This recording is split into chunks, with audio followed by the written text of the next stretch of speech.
I stepped down as the maid of honor because my friend's demands are unreasonable. You can't have me anymore. I was recently a maid of honor for my friend Jamie's wedding, but I had to step down 2 months before the big day and 3 weeks before the bachelorette trip. Here's why. By the way, this comes from Gemini Mochi, and if you want to submit your own stories, go to the r/OKStorytime subreddit. And I'm Angie. I'm Sophia. And OP says Jamie's mom passed away 6 months before her wedding, which was incredibly tough for her. Oh, wow. Just before her mom got sick, Jamie fired her original maid of honor for being too cheap and promoted my friend Haley and I to be her dual maid of honors. Given her mom's condition, we didn't bother her about wedding planning, respecting her wishes. After her mom passed, we gave Jamie some space, but checked in to ensure that she was okay and wanted to stick with the original dates that she had planned. On a call planning the bridal shower and bachelorette, Jamie had an attitude and was distant. I expressed that I didn't want the bachelorette trip on my birthday over Memorial Day weekend due to travel and cost issues and prior family plans. She was frustrated that our spending budget for the bridal shower was $200 each since it was just Haley and I in the bridal party. Jamie expected us to cover everything, citing her mom's passing.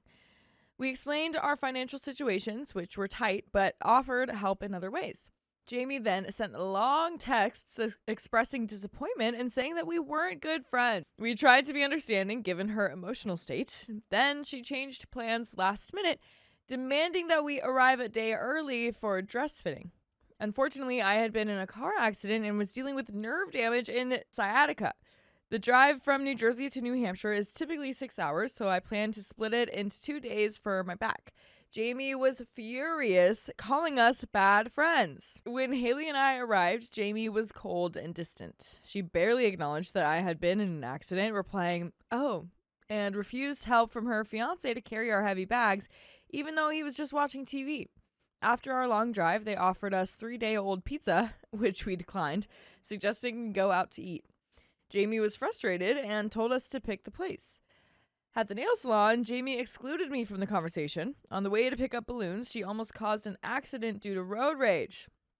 She then shared that she wouldn't talk to her sister-in-law after the honeymoon because she didn't want her kids at the wedding, nor her fiance's grandma in the photos, despite how kind they had been to her. At dinner, Jamie's fiance joined, and they expected us to split the bill 3 ways, including Jamie's portion. This was surprising since we had traveled far and spent a lot on planning.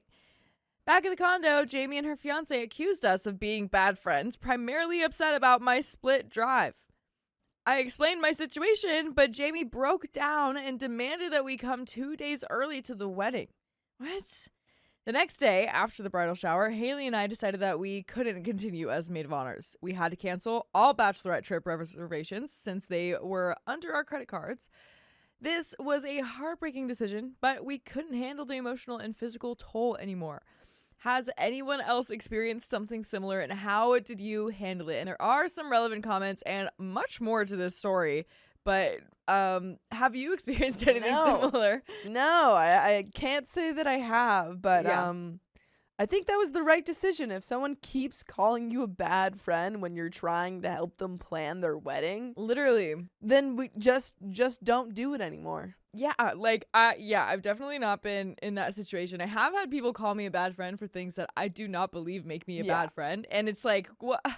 Like, she's being a bad friend for not understanding OP's situation. Yeah, you just hit them with the Uno reverse and you go, "No, you." Yeah. No, you're a bad friend. You. Not me. Not Haley. You.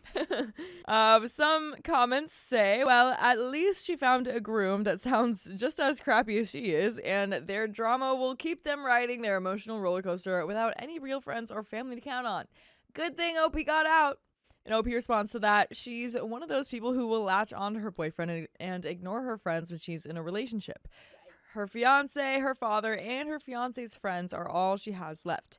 She hates both of her sister-in-laws, her brother, and her extended family on both sides. She is going to struggle through life. Another commenter says, sorry, OP, but if this person judges her friendships by whether people are willing to spend money they don't have on her wedding preparations, she's going to find herself with 0 friends. People have gotten the idea that brides should expect friends to spend money on her wedding from social media, and well, we all know how many lies there are on social media.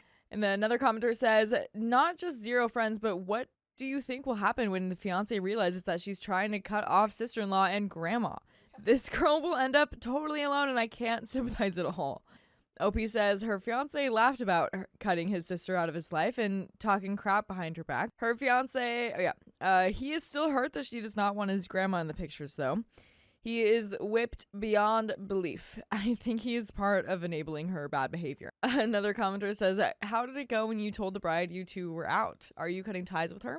OP says, my friend will be telling her today. She arrived at the decision a bit later than I did due to the guilt if she were to harm herself.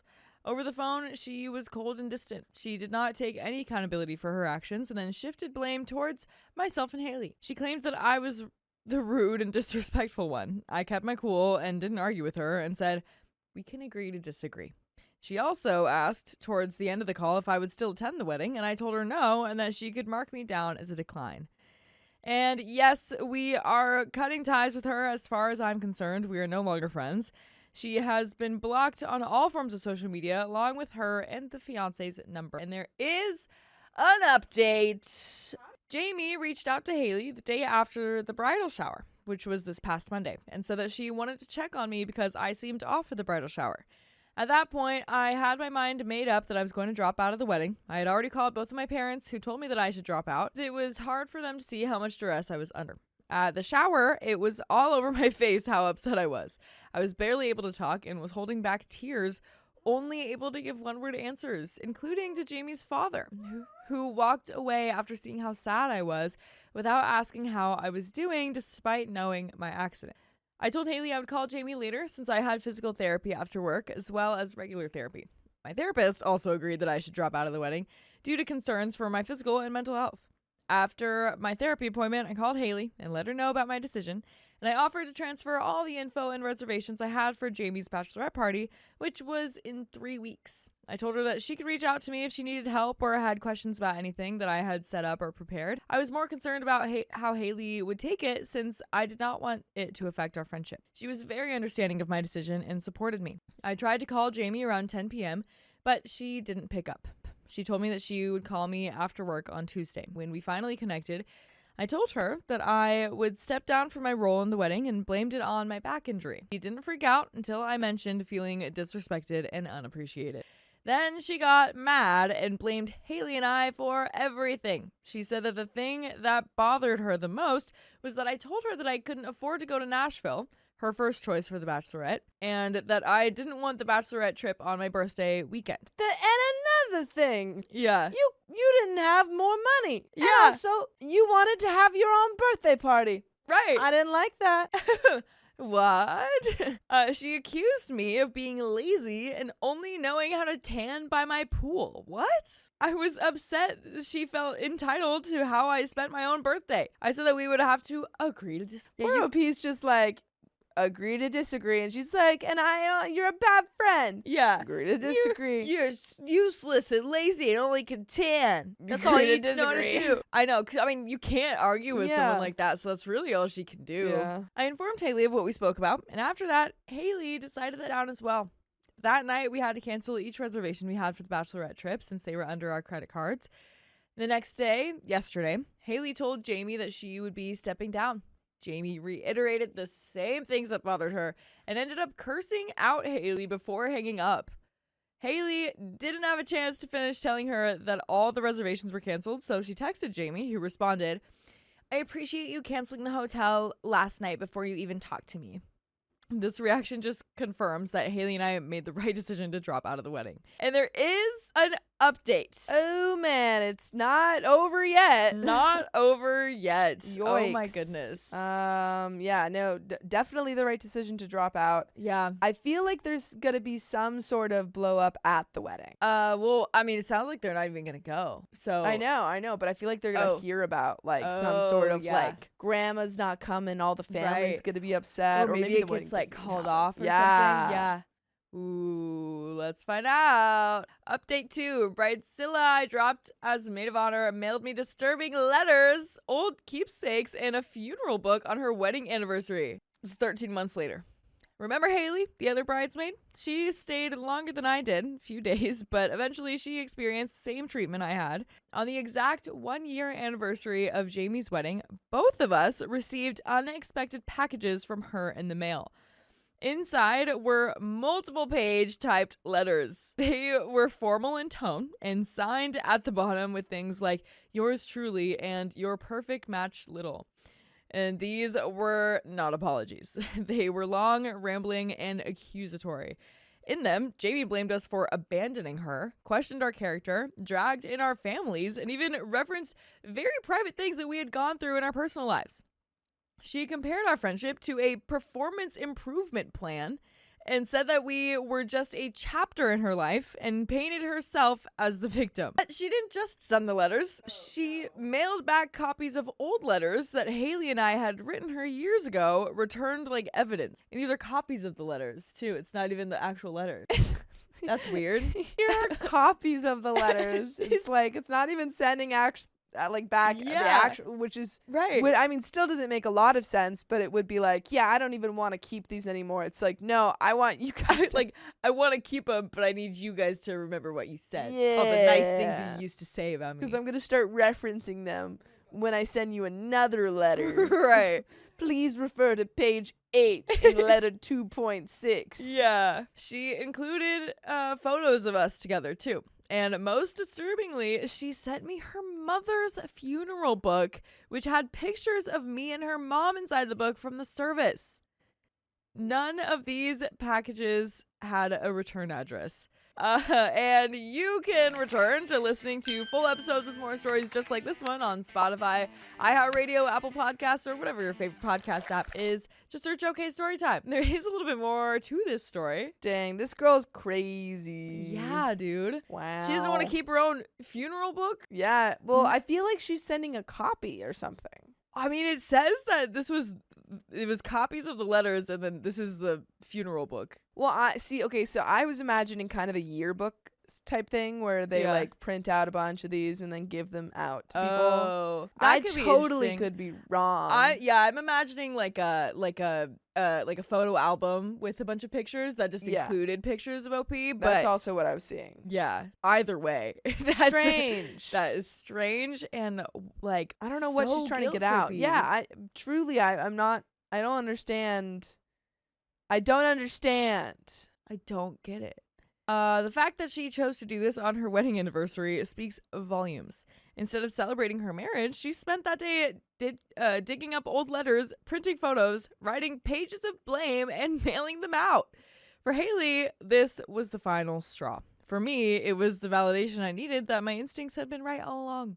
I no longer feel guilty for stepping down. Looking back, I see a very clear pattern. Love bombing when she wanted something, guilt tripping when she didn't get her way, and rewriting history to make herself the victim. It wasn't that I was a bad friend. This is simply how Jamie treats the people closest to her. If you are ever questioning whether it's okay to walk away from a friendship that makes you feel drained, blamed, or unsafe, please know that it is. Sometimes the healthiest and bravest thing you could do is create distance. And that is the end of that story. I skipped my friend's wedding and I refuse to hide the reason why. You tell them the truth. I, 35 female, am still friends with some of the people I went to college with. One of them, Debbie, fake name, 36 female, got married this past January after being engaged for 2 years. By the way, this comes from Complex Anteater 607. And if you want to submit your own stories, go to the r/OK Storytime subreddit. I'm Carly. I'm Dakota. And OP says, early in the planning process, Debbie had asked my 6-year-old daughter, who was 5 at the time, to be the flower girl. We agreed, and she had the dress sent to us right away. We barely spoke about the subject for a while. Then the wedding was delayed by almost a year. The original date was in March 2024. I'm still not sure why. I've heard 3 or 4 different reasons.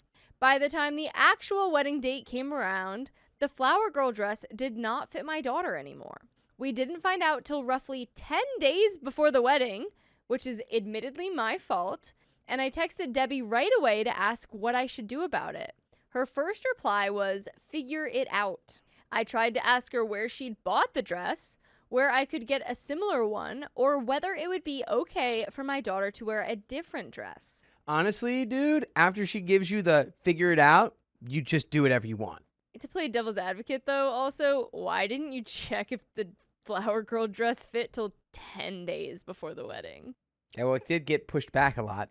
But she knew the date, and she said, admittedly my fault. Yeah, you're bad, but also, yeah. Also, she doesn't deserve to be, she shouldn't be rude to you for that. I basically gave her a list of ways I could fix this, and asked her what she preferred.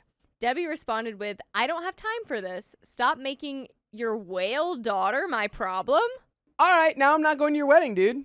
Oh my God. You just called my kid a whale? I'm not going to your wedding. That's insane. Obviously, I decided against attending the wedding after that. As far as I'm concerned, we're no longer friends. And to be clear, I know that up until this point, I was not the a-hole. I didn't tell anyone about it at first, but our absence was obvious. My friend missed me, and my daughter was supposed to be the only flower girl. Whenever Debbie was asked about it, she apparently just said we'd had an argument, but it wasn't a big deal. When our mutual friends and acquaintances asked me, I told them the truth, without sugarcoating it or trying to defend Debbie. I even showed my friends the text messages that proved everything. Everyone took my side. I don't see you being an a-hole here at all. It's just you were like, oh, hey, it's the consequences of your actions showing up. I'm telling people the truth, and they are admittedly deciding that you suck. Yeah. About a week ago, Debbie called me. She apologized for what she said about my daughter, but told me I have no idea how stressed she was at the time. Don't care. It's really easy not to insult children. She said it wasn't fair for her to lose friends over a mistake she'd made when she was under so much pressure. Again, I don't think I was in the wrong for skipping the wedding, but I'm wondering whether I took it too far by telling our mutuals why. Edit, yes, I know I should have made sure the dress still fit sooner. I already know that was my mistake, and I'm not blaming Debbie for it. That's not what I'm asking about. We have some comments. Comment 1. In my 50 years on the planet, and also having been in more than a few stressful situations, I have never insulted a child in that way, even if they're the ones who caused the problem. I cannot even imagine doing so. The original situation is also her fault. She sent the dress far too early. Opie says, that's part of the reason why I believe I might have been the a-hole. I don't believe she would have talked about my daughter that way if she wasn't extremely stressed out. Obviously not an excuse, but certainly something I have to take into consideration. No, that's you're wrong. You're going about that all wrong. Also, like, part of me always wonders, and this will be something that I guess I'll eventually know, but how people can turn so crazy from the pressures of getting married. Wow, I always say the same thing, man. Secret wedding. You have the secret wedding first, and then your wedding with everyone else won't be that stressful because it's already done. What if or it would at least reduce it. What if I super sleuth and find out when your secret wedding is, and I like send you pictures from afar taken through like binoculars? I'd be nothing but impressed. I would only be impressed. This is my life's going out. But dude, like just circling back to what she said about, it's like, yeah, but I need to consider it because she was really stressed. It's like, no, she called your daughter a whale because she was just trying to be viciously mean to you. Right. And then when she went to apologize to you, like you said, her being stressed out is not an excuse. But what did she do? In her apology, she's like, but I was so stressed. Nope. Excuses. You should have just been on your knees begging me because you're like, I said something so messed up about your child and there's no reason for that. And I just hope you can forgive me. Also, her wedding was a year later and the kid was 5. Gonna still grow. Like, yeah, that has nothing to do with my taller, daughter being dude. a whale, you freaking idiot. It's insane to say. Comment 2. Not the a-hole. It's not that difficult to not refer to a 6-year-old child as a whale. It is not, yeah, even not hard. When stressed. Little kids can grow a lot in a year, and her response was totally uncalled for. Stress is no excuse for that kind of nastiness, and I think she does deserve to lose friends over it. Opie says, I don't think it matters here, but I will say that my daughter is not overweight. The dress didn't fit purely because she's growing up. Comment 3. You were kind of an a-hole for waiting until 10 days before the wedding to figure out your daughter wouldn't fit in the dress. But truly, it was small potatoes overall. Small potatoes. She went so far outside the bounds of decency that a-hole doesn't even cover it. Just block her and move on. Not the a-hole in so far as sharing who she really is with mutuals. I guess she ought to work on her under pressure behavior. OP says, I wouldn't call OP an a-hole. What? Negligent, maybe? Wait, OP says I wouldn't call OP an a-hole? Huh? I don't think this is OP, maybe just a replier. I Yeah. wouldn't call OP an a-hole. Negligent, maybe, but not an a-hole. She would be an a-hole if she deliberately waited until there was only 10 days left to try to resolve the issue because she wanted to stress the bride out or something. OP's life doesn't revolve around her friend's delayed wedding. Life gets busy, especially with small children. She's certainly not the most on top of things for forgetting to check the dress fit. So let's call her negligent for that, but not an a-hole. Also, I will say, OP came with solution. Yeah, exactly.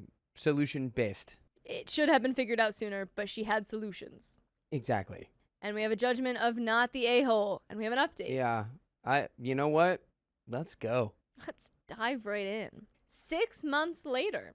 Hey guys, I wasn't going to update, but a friend of mine brought the situation up a few days ago, and I remembered posting here. After my post back in March, I didn't hear anything from Debbie for a while. I did speak to my friends a lot, and they told me that she did continue trying to get them on her side for a while. From what I gather, her story always matched mine. I forgot to make sure the dress fit. I apologized and asked how she preferred I fixed it. She insulted my kid, and as I remember discussing in the comments, whale of a daughter is a better translation. Everyone continued taking my side. Apparently, I wasn't the only one Debbie had problems with before the wedding. My case was just the worst one. There's no doubt that the dress fiasco was my fault. I had a lot going on at the time and several reasons why I forgot to make sure it fit sooner, but no excuse can change the fact that I messed up. But I still don't think giving Debbie options on how I could proceed was the wrong move. I've been a bride before, and I wouldn't want someone else to make a decision about my wedding without giving me the final say. And I can't ignore that her reaction was to insult my daughter. Debbie first texted me in June. She asked me to help her clear the air with everyone, because most of our mutuals hadn't spoken to her since April. I was tired of all of this, so I told everyone that Debbie had already apologized to me. I made it very clear that while we're no longer friends, I sincerely don't care whether they remain in contact with her or not. Well, then why are you doing this? Yeah, if you don't care about that, you should have just said, we're not friends anymore, something happened, none of y'all's beeswax. You don't have to be the mediator in this situation. She's like, help me clear the air. I'm like, why would I do that? I'm not friends with you anymore. And it's like, we're saying different. Okay, I got they what have you're saying. made their decision about also not being friends with you. I guess you shouldn't have said that, huh? Oops. And it's not like OP went out and like made like a whole campaign against her. It was like No. her friends reached out, asked what happened, and she told them exactly what happened. She texted me once again early in July. She told me that a couple of our mutuals were talking to her again, but it wasn't the same as it used to be. She asked me whether I was still mad at her. I told her I'm not, and I wish her the best, but I don't think we can continue this friendship. I said I was sorry for the dress fiasco, and I understood that she was stressed at the time, but I'll never be able to look past what she did. It would have taken her less time to give me directions than it took to call my daughter a whale. I can forgive rudeness with time, but not insults, especially towards my children. And by the way, all of our children, you can listen to full episodes with stories just like this. Just go to Spotify, Apple Podcasts, iHeartRadio, your favorite podcast app, search OK Storytime. Yes. We've got a little bit more. Yeah. At this point, I'm like, you are not the a-hole for telling it how it is, but if you're also not going to go back to being friends and don't really seem to be in the group at all anymore, maybe just be like, we had a falling out. I'm not friends with her anymore. It is what it is. None of y'all's business to know. I don't think that you were wrong for explaining why, but I also don't like if it's just continually causing drama that you're not even wanting to be a part of, stop spreading it. I don't think it is though. It was just like one friend mentioned something in like 6 months afterwards, and then it's like, then Debbie reached out and is like, "Can you help me?" And it's like, Well, it sounds like no. Debbie's still being super isolated from it, and I don't think that Debbie deserves the forgiveness to not be isolated from it, but also like, I don't know. She does make it sound like it's still coming up enough that she's talking about it. I mean, Debbie's getting iced out. Debbie's getting iced out because who wants to be friends with someone who insults a 4-year-old girl and calls her a whale? No, for sure. Totally agree. For just like not for just just for the it's mom just crazy. not checking a dress. And it's like a lot of times in like a you find out who people really are in high pressure situations. And it's like that's someone who will just insult all the people around her.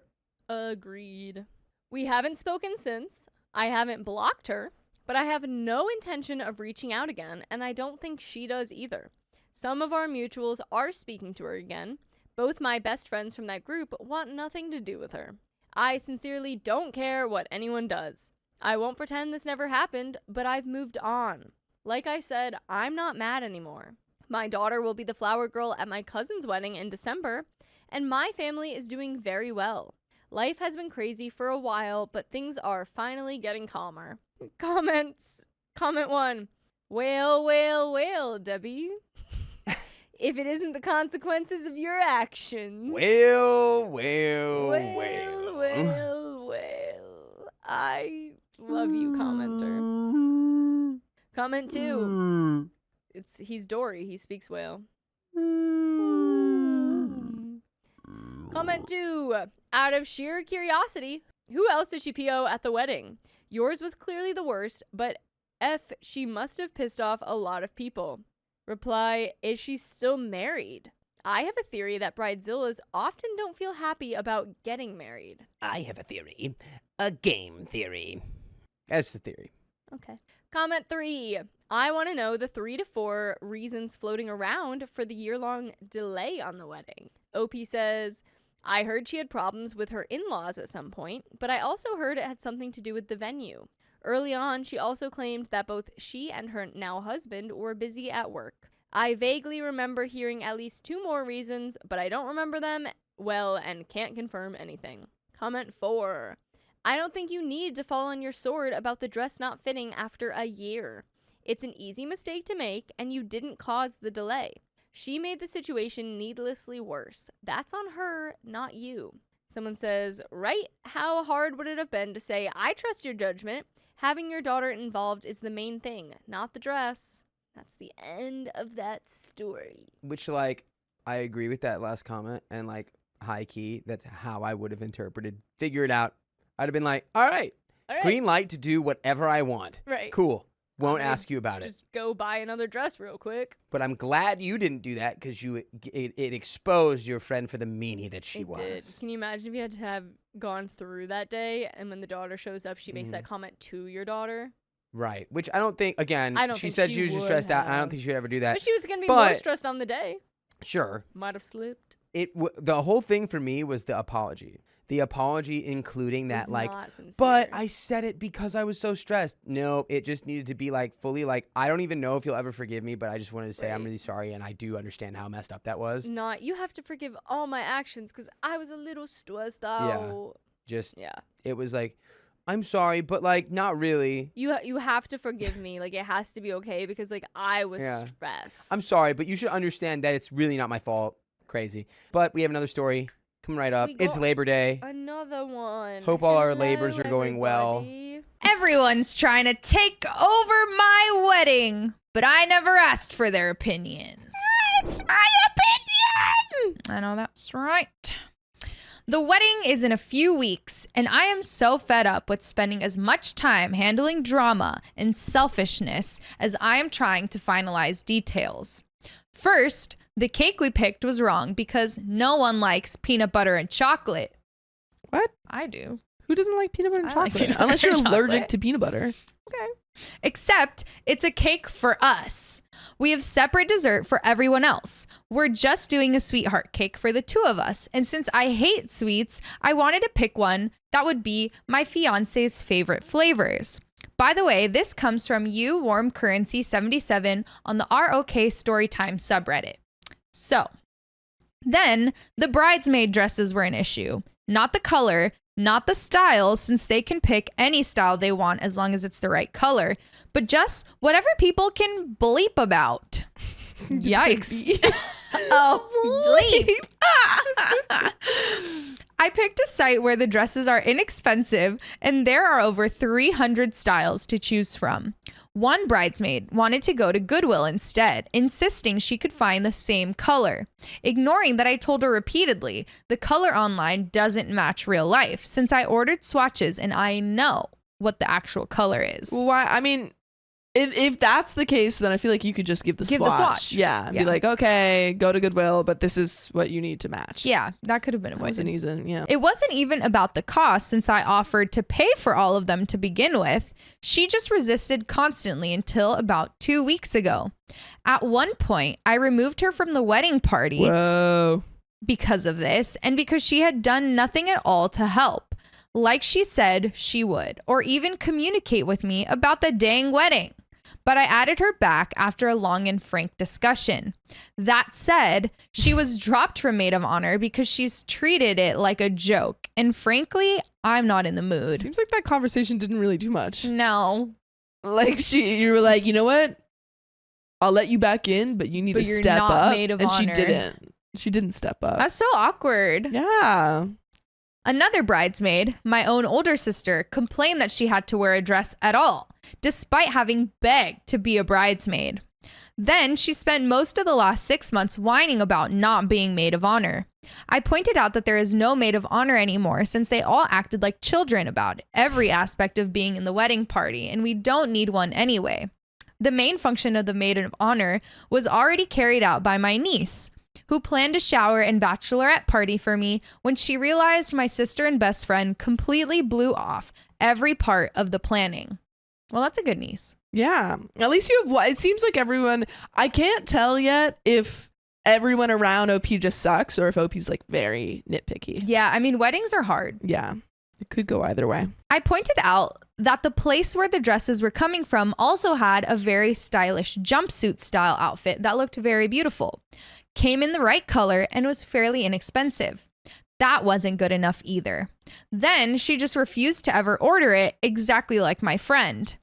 I offered to order it and pay her myself. She refused, but continued to let time go by without getting around to it.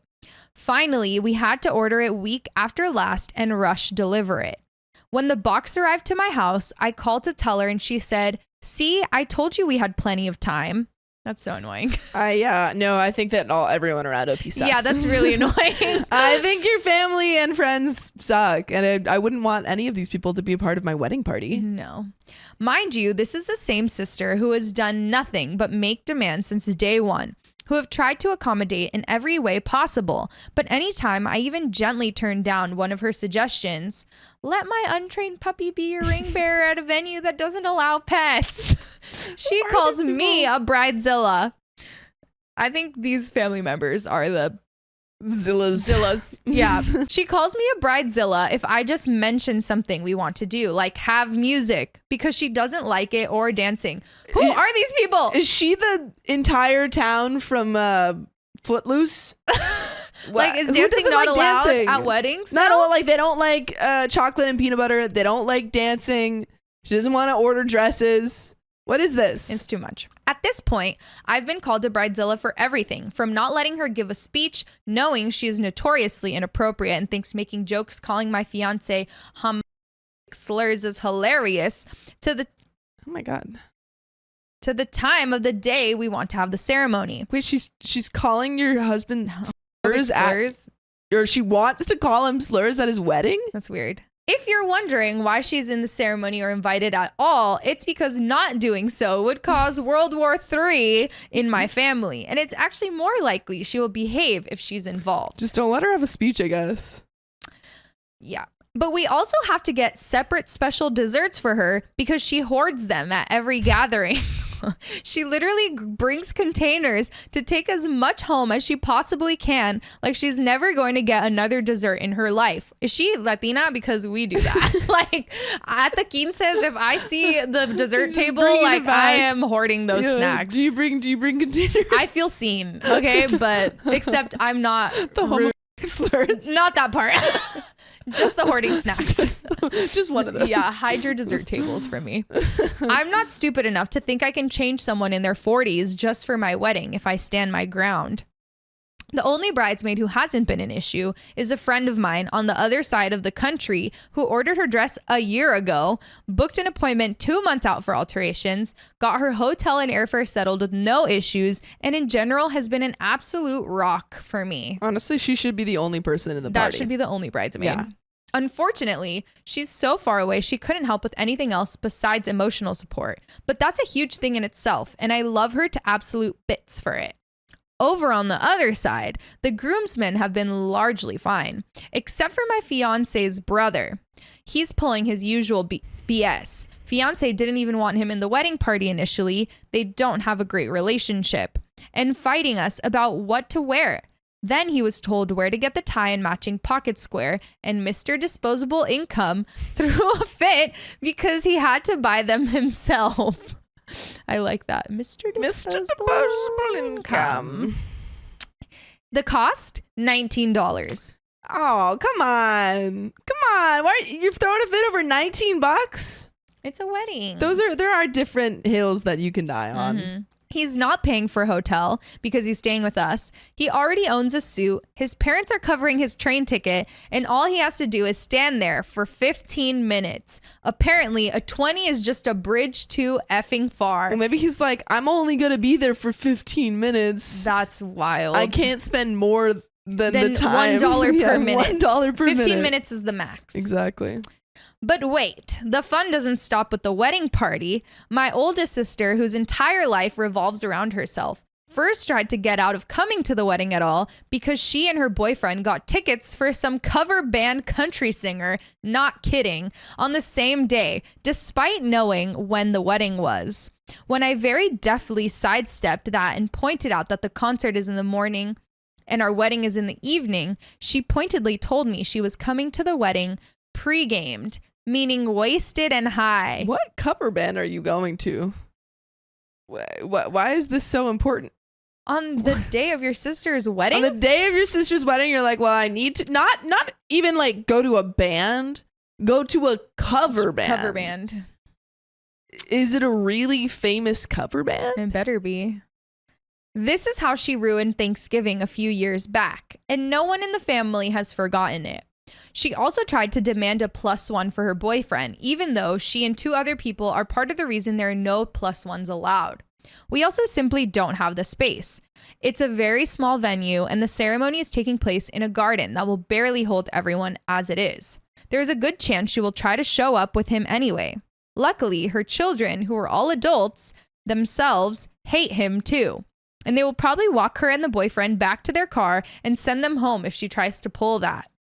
If it seems like I'm being harsh about this boyfriend, I need to be clear. No one can stand this guy. My fiance is one of the most patient people in existence and hardly ever says an unkind word about anyone or anything. He's supremely laid back and always finds the good in every situation somehow. But when I asked him what he thought about my sister's boyfriend after they met, I had barely finished my questions before he said he's kind of a D-bag. Wow, this family seems like a joy. Yeah, there's just one thing after another with all of them. It's like this is like the worst. The wedding, I don't know. It seems like the wedding will be fine, but just so many obstacles to get through. Yeah, I mean, I'm sure it'd be a entertaining wedding. Probably because the boyfriend spent the entire day making really tactless comments about our relationship, despite not knowing anything about either of us.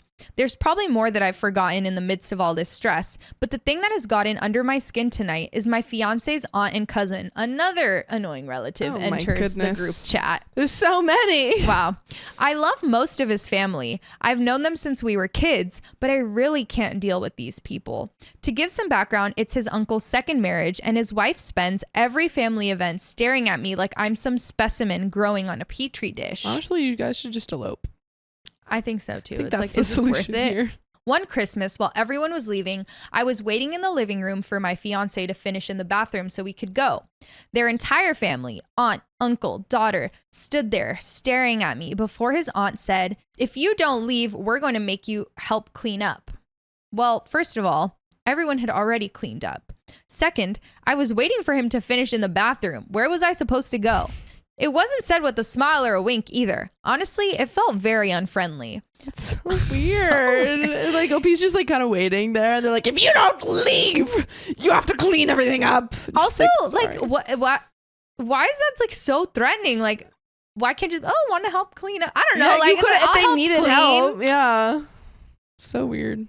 Honestly, it felt very unfriendly. Up to that point, I'd only ever felt weird about his aunt staring at me all the time. But after that, I didn't even want to be around them anymore. His cousin is a whole other thing. She's never been outright rude to me, but she's one of those kids who has everything taken care of for her. So it's no surprise that absent any indication that a +1 was allowed, she and her mother decided she's going to bring her boyfriend to the wedding.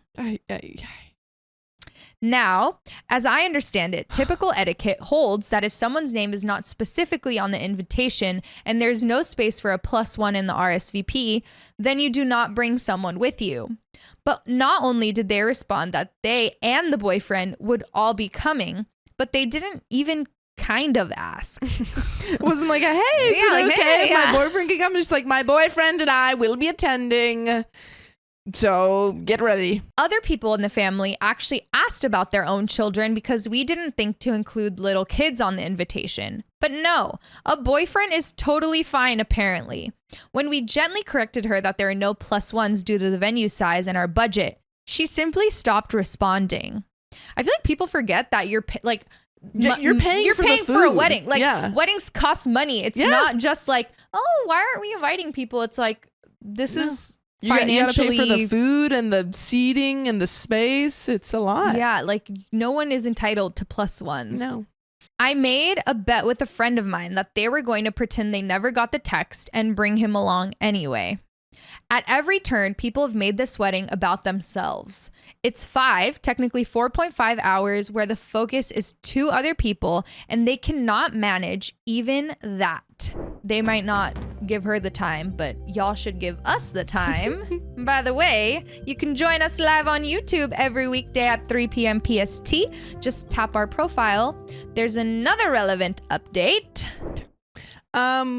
But let's chat. Let's discuss. Let's chat about Let's this. talk about it. It seems like OP's entire family sucks. Yeah. They all are the worst. But we're at the home stretch. You're almost at your wedding. Yeah, I mean, honestly, after hearing all of this, I Yeah. feel like she should have just eloped. I honestly think so. It seems like your whole family's trying to make this just terrible and all about themselves. And also, it seems like OP can't even uninvite anyone. No. And it's like, you could elope with like your close friends and then just like, you don't even have to invite anyone else. Like you could do close friends, maybe your parents. Yeah. And that's it. Keep it And then we're cool, keep it good. cute. Mm-hmm. Classy. When I first got engaged, one of my coworkers said to me, "This is where you find out who your real friends are." And holy crap, was she right. I wish we had eloped. Ding, ding, ding. Got it. I actually suggested it at one point and using our wedding fund to fly our parents out to some destination with us. We literally nailed it. We should be marriage counselors. We should be marriage counselors. Yeah. But my fiance wanted an actual wedding, and I'm not going to tell him no. I'm not under any illusions that nothing will go wrong, but I really hope it's just a fun evening that we can look back on fondly. Thanks for letting me vent. That's welcome. the end of the story. You can vent anytime. That sounds like a horrible situation to be in. I am really hoping that your wedding goes well, though. Yeah. I mean, hopefully all of your bridesmaids get the right dress and you ignore everyone and get that chocolate peanut butter cake. And your sister doesn't say anything at the wedding. Yeah. Those are my And hopes. I hope you have a happy marriage. Yeah. It's about you and your future husband. Yes. Next time, elope in Elope. another life. Next time, hopefully you don't have to have another wedding, but Yes. if you were to have one, elope. But that's the end of See that you on story. the next one. But I exposed my cheater friend's manipulative behavior. Now her wedding's getting called off. Hey, sound the alarm. Shouldn't have cheated. You got a cheater in the wedding.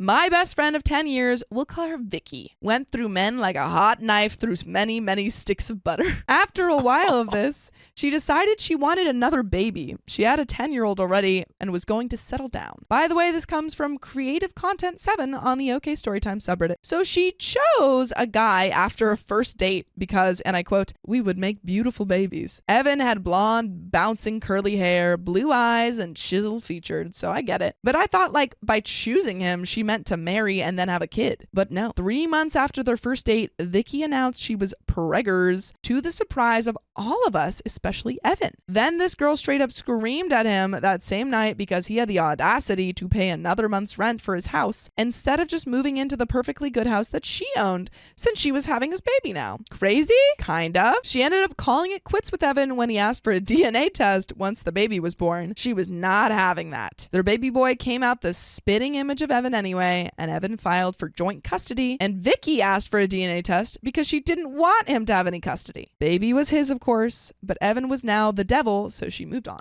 and went with the very next guy, Mike, who just happened to be a friend of my husband's. And although I loved the girl with all my heart, she was just always in it for the wrong reasons. Hence, baby daddy number 2 story. So my husband warned Mike a little bit about her and also to wear a raincoat always. Oh, haha. Contraception. Tells him on the first date she talked about getting engaged and married, but that the man had to make more than her and asked him his hourly wage. What? Why are we...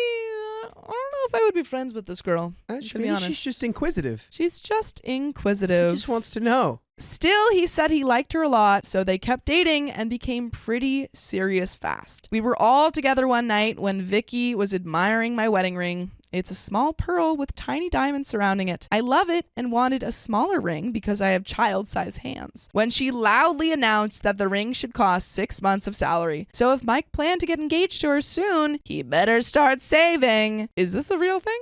Wait. How long has it been until she brought up the engagement stuff? I was trying to figure it out. We don't know. Because she went from number 1 to number 2. She's like, is she still pregnant? She's had the baby. She's had the baby. I mean, yeah, she has. Mike rolled his eyes like it was a joke, but I knew it definitely was not a joke. After a year or so, Mike actually did pop the question, and even though Vicky said yes, she didn't love the ring he spent 6 months of his income on, so she liked to tell everyone it was a temporary one. Dude. That's terrible. If I'm buying anything worth 6 months of my salary for somebody else, yeah, and they say, you're coming it's a with temporary? me. That's Hey, true. surprise, surprise. Honestly, hey, you get to buy your own ring. yeah. Wow. Totally crappy to say, it was a gorgeous ring and big. Well, wedding planning was chaotic. After too many fights, Mike just let her do whatever and went along with it, even though he seemed miserable about it. Then when Vicky went bar hopping for his bachelor party, Vicky tracked his location and showed up to the bar at 10 p.m., acted like it was a coincidence, and then joined their bachelor bus the rest of the night. She said because she didn't trust him not to cheat. Then why are we marrying him? Yeah, what? What is that? That's a lot of red flags popping up at the same time. For her bachelorette bus, she forced the driver to go off the designated route so she could crash an ex-boyfriend's annual pong party at his house. Oh, that sounds healthy. You're getting married and your first thought is, I have time to get back at my ex-boyfriend. Gotta find my ex. She was not friendly with him that I know of, and since I paid for the bus, I was kind of pissed, but I tried to play it cool since I did end up knowing people there. But then I see her all over her ex, pouring water down her white dress and giving him a lap dance, while all of us girls cringed from a nearby table. What? Why did no one say like, hey, stop? There comes a point where you grab your friend. Yeah, you say, go, hey, you shake what them are and you say, doing? What are you doing? This is insane. I finally dragged her back to the bus for an awkwardly silent ride back home where she had the audacity to demand we never tell her soon-to-be husband. Now, this is where I finally drew the line. Mike was our friend. He was that friend. So when he came to hang out with my husband and I the next day and specifically asked if we were at the ex's house, I told the truth. And then I told him not to marry Vicky flat out. I said she isn't ready to settle down and obviously didn't trust him, even though after what I saw, I was 90% sure she had cheated on him with the ex. Why else show up there at all? Yeah, and exactly. And also gave him a lap dance. So that's cheating. I'm gonna get revenge on my ex by cheating on my husband. You know how it goes. And if he went through with the wedding, he was a dumb butt. Then, while he was still at her house, I called Vicky up and told her that Mike knew and I was the one who told him, and that if she married him after the crap show of a charade she put on, I was out. By the way, you should never be out of joining us live every weekday at 3 p.m. PST on YouTube. Just tap her profile. Yep, just tap it. And there is a little bit left, but what do we think? Leave this woman. Leave her. You should have left her earlier. Yeah. Why are we still friends with her? I'm sorry. Legitimately, even if she doesn't go through with the wedding, I still wouldn't be friends with her. Wait, is the ex that she's talking about the baby daddy? I don't think so. Wait. That's a good question. I don't think so. It didn't say. Just said exes. Do you have the baby daddy's name from the beginning, right? Yeah. But I feel like she would have mentioned they probably that. would have mentioned that. So it's another ex. Yeah. Oh, because she's a butt. Because she's butter knife Vicky. She's butter knife Vicky. She's got a Rolodex. Yeah. Yeah. Man. Just No, get just her out drop of her. there. Literally drop her, regardless of what she does. Drop her. Yeah. That was it. She screamed and yelled that I was a terrible friend and I should have stuck up for her because I was her friend first. That I should have been loyal to her and lied because there was nothing going on with her and her ex. They watched you. What do you mean? They watched you do stuff with your ex. There was something going on in that exact moment when you were giving. What are you talking about? I can't even.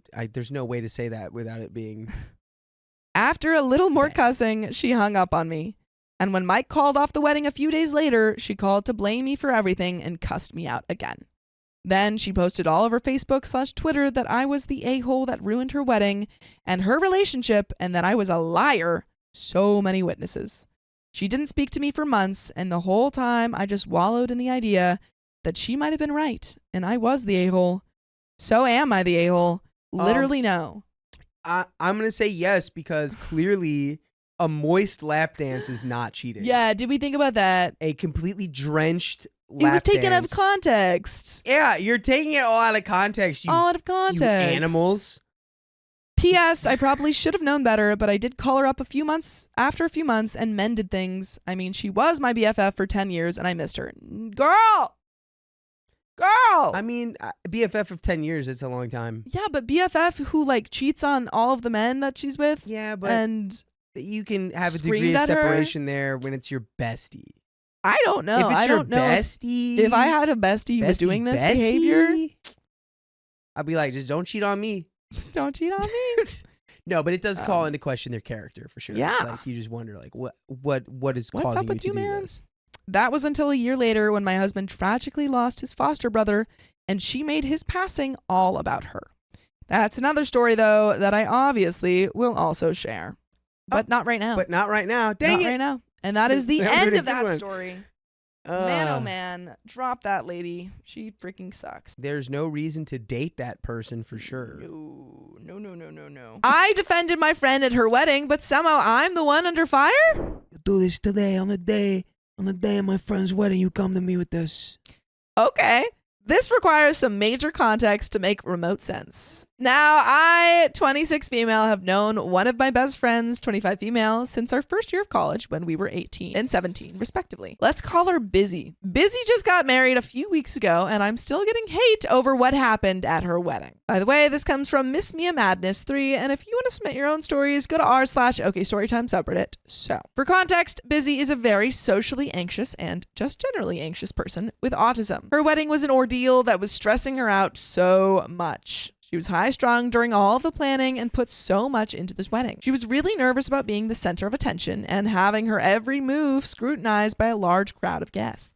She told me that it felt more like a performance rather than her wedding. We all knew this was hard for her to shoulder, so we did what we could to lighten the load. I wasn't the maid of honor, but I was a bridesmaid and happy to help out where I could. Her now husband has always supported her and was glad to take on the harder aspects of wedding planning. But Busy herself had booked the florist and caterer and had made the invitations. One thing that she asked for was security. She discovered the many ways a wedding could go wrong and decided she wanted to err on the side of caution. No one was upset by this. In fact, we were all glad that she had a way to give herself more peace of mind. Now the groom, 26 male, who we'll call Sam, came to me with a special request that during the wedding, excusing the ceremony, he wanted to sort of be in charge of keeping peace and that if anything should go wrong, to try to keep it under wraps so as not to let the news spread to Busy. If there were any issues with the venue or catering or guests, I would handle it. I agreed because I'm great at that sort of thing, and I wanted to help Busy out as much as possible. Plus, I would get to call security on any unruly guests.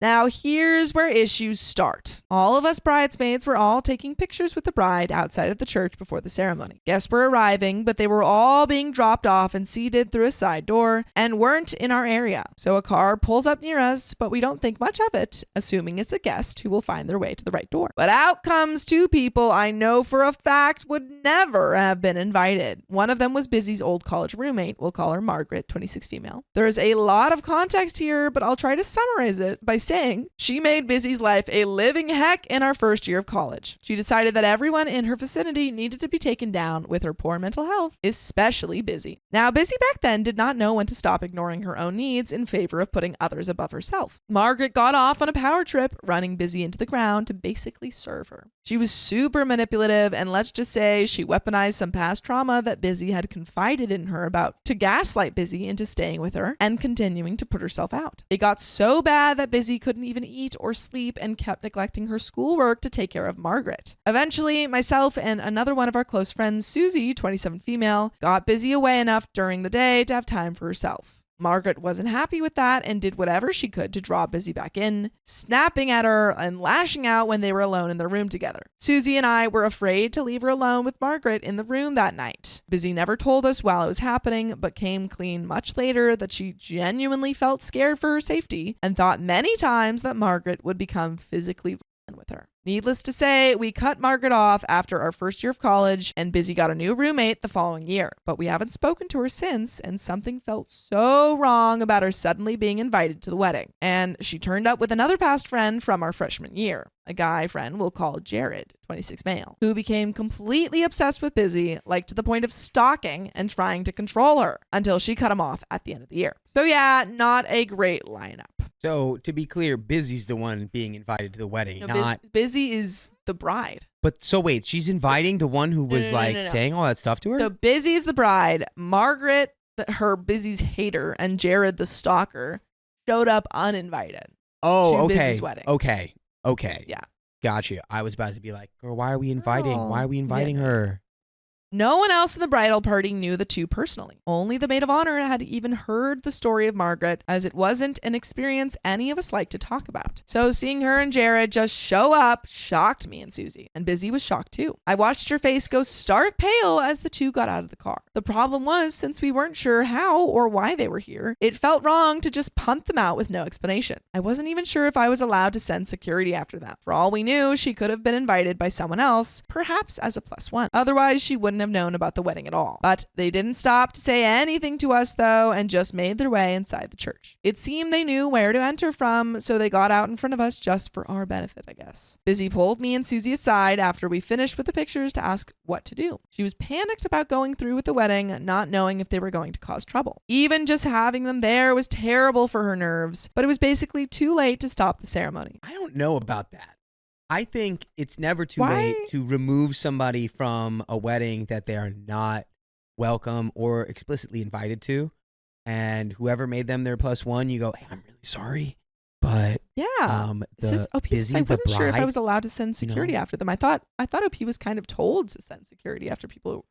Wasn't that? I don't Wasn't understand that reasoning. I think that's like, oh, it's too late, but it's not. No, it would just be a conversation. It would be weird, but you do that, you push through it. But it was basically too late to stop the ceremony. Eventually, though, we got her to calm down and focus on her marrying the love of her life instead of an old roommate and friend who didn't deserve the time of day. No, but okay, I'm sorry. If Busy's freaking out, that's when you go and get the security and take them out. You remove them. It's Yeah. okay. You can do that. I don't know. I feel like literally. it's not like a necessarily an a-hole thing, but it is like that was the job that you were given.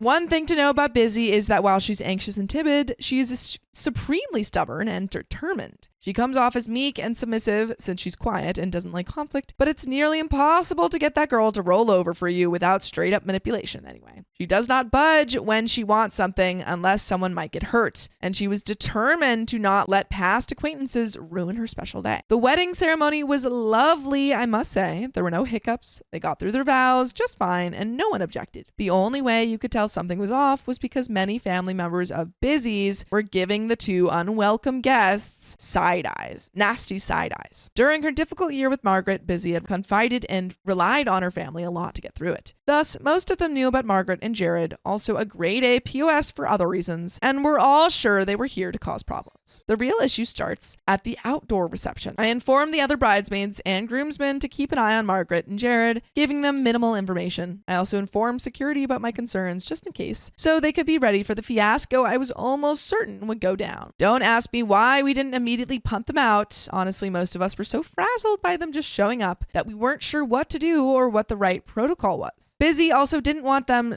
punted out without reason, lest she look entitled or trigger happy in front of her future in-laws. We figured if they become a problem, we'd have them escorted out. Okay, that's relevant information because Busy said she didn't want to kick them out too. But like you already have a reason. You already have a reason. It's like, I don't want to kick them out without a reason. It's like, they're you terrible. literally have a reason. They're terrible people. Like, this is someone you used to fear for your physical safety around. Yeah. That's more Like than a enough reason stalker? to not have them at your wedding. I think that does take away any really fault that could have been placed on OP because Busy said don't kick them out. Yeah. So yeah. I mean, yeah. If you're going to have someone in charge of kicking people out of the wedding, You gotta- make them confrontational. Yeah, You it's know? true. A small part of me, and probably the bride too, thought they may have come to patch things up between us. Truthfully, it was something we'd always wanted because we had actually been super close with them both as friends before everything started going down. We really missed our good friends, and the possibility of making amends gave us a small sense of hope.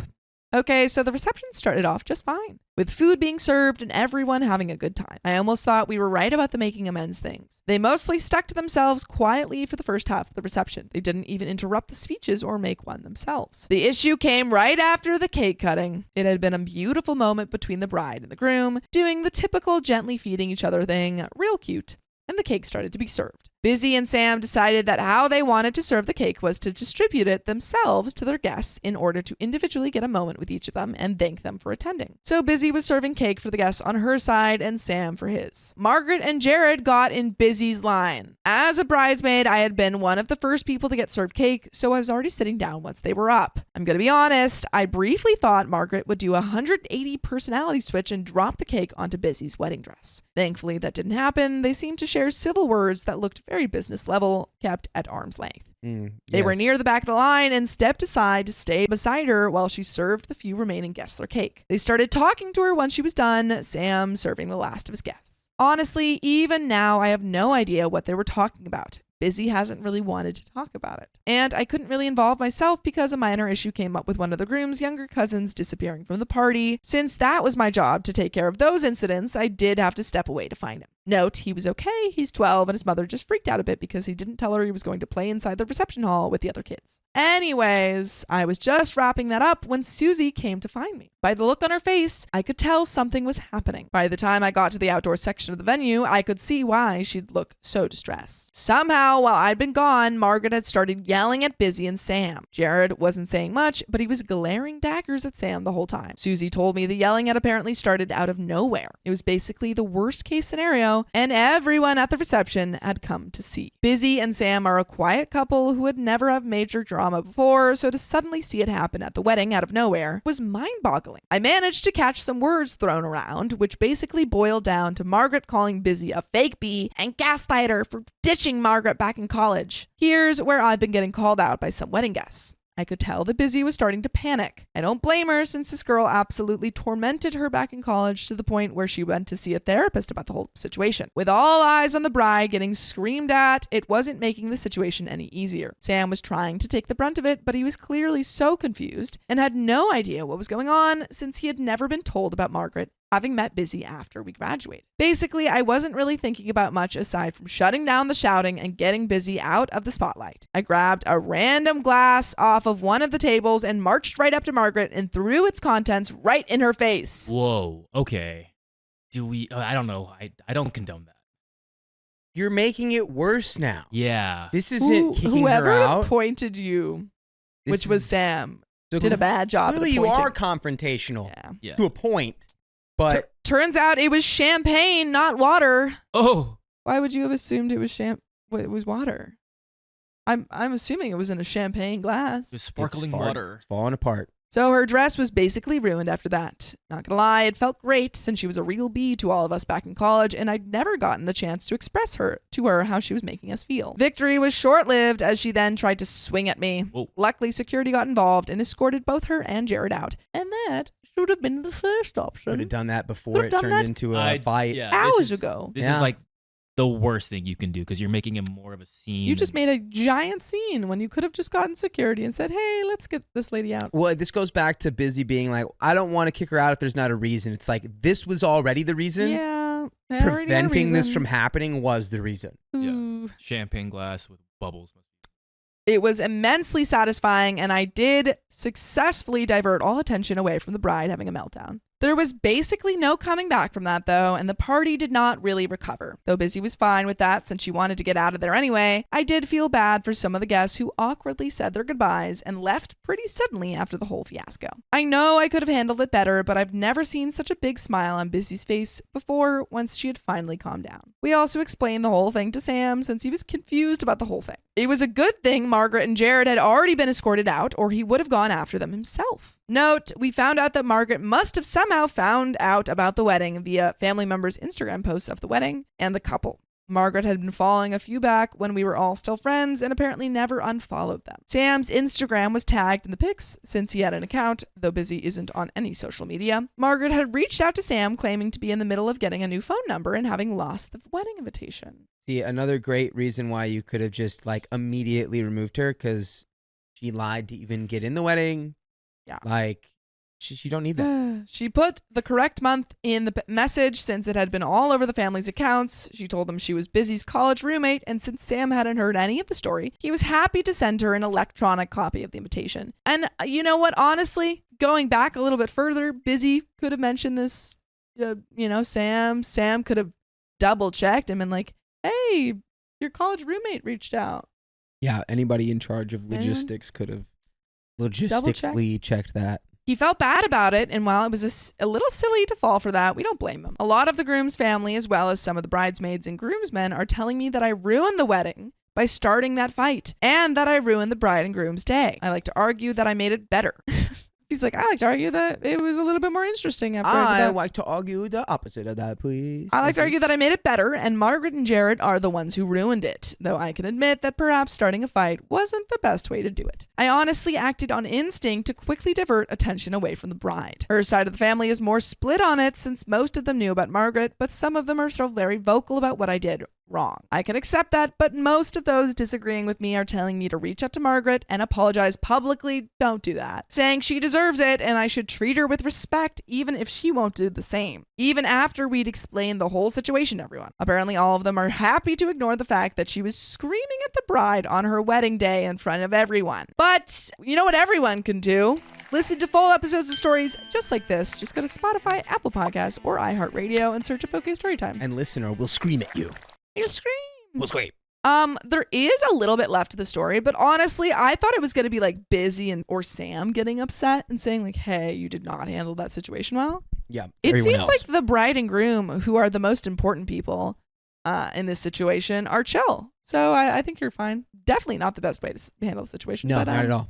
It's like no one important is mad at you. So You should have just had security remove them at the very beginning. Should have been like, don't know how you guys ended up here. You're it's definitely like, not oh, invited You to guys are Busy's wedding. you guys shouldn't be here. Are you like an alternate timeline version of yourself that came from somewhere else Interesting. where you weren't awful to her in college? For it's OP, funny. I think they were thinking definitely in the situation of just like kind of like flight or fright kind of thing, like just like right instincts right then and there. But that one line that OP said is like, I'm actually so happy I did this because like all No, that. I honestly don't believe that OP thought it was water. I think OP knew it was champagne. That's what I'm and saying. wanted I'm to thinking. throw I was it. going to say that. Just be for real. She was like, There's no way you thought that was water. It turns out it was actually champagne and not Oops. water, It was and the- so her oops. dress was ruined. I just thought it was a little I thought sparkling water. No, she's like, I thought it was water. It turned out it was red wine. It's like, okay. Well, let's finish the story off. I kind of know that I'm the a-hole for instigating Margaret into getting herself punted out, but I think my reasons speak for themselves and I don't think I should be expected to apologize. What she did was basically verbally attack my friend who was more than happy that I stepped in and ruined her wedding. Sam wasn't upset either, just glad that I had stood up for his new wife. What pisses me off the most is that those disagreeing with me seem to have written off everything we told them about Margaret because I made her into a victim by lashing out at her, even though they're the only ones who see her as a victim. It was clear as day to me that she and Jared were the problem. Still, a lot of them are demanding I apologize to them as well as to the bride and groom. I don't know, honestly, if I'm truly in the wrong or if I was justified to do what I did. So am I the a-hole? You were an a-hole to throw that champagne, but Your actions, like the actions. yeah, were the action were a-hole-y. a-hole-ish, but the bride and groom liked it. They don't care. Literally no one else matters. Yeah. Don't Yeah. apologize to Margaret. She sucks. My boyfriend lost his job, and now I'm supposed to pay his bills? Seems like how it should work, yeah. For a bit of background, my 23 female boyfriend, 28 male,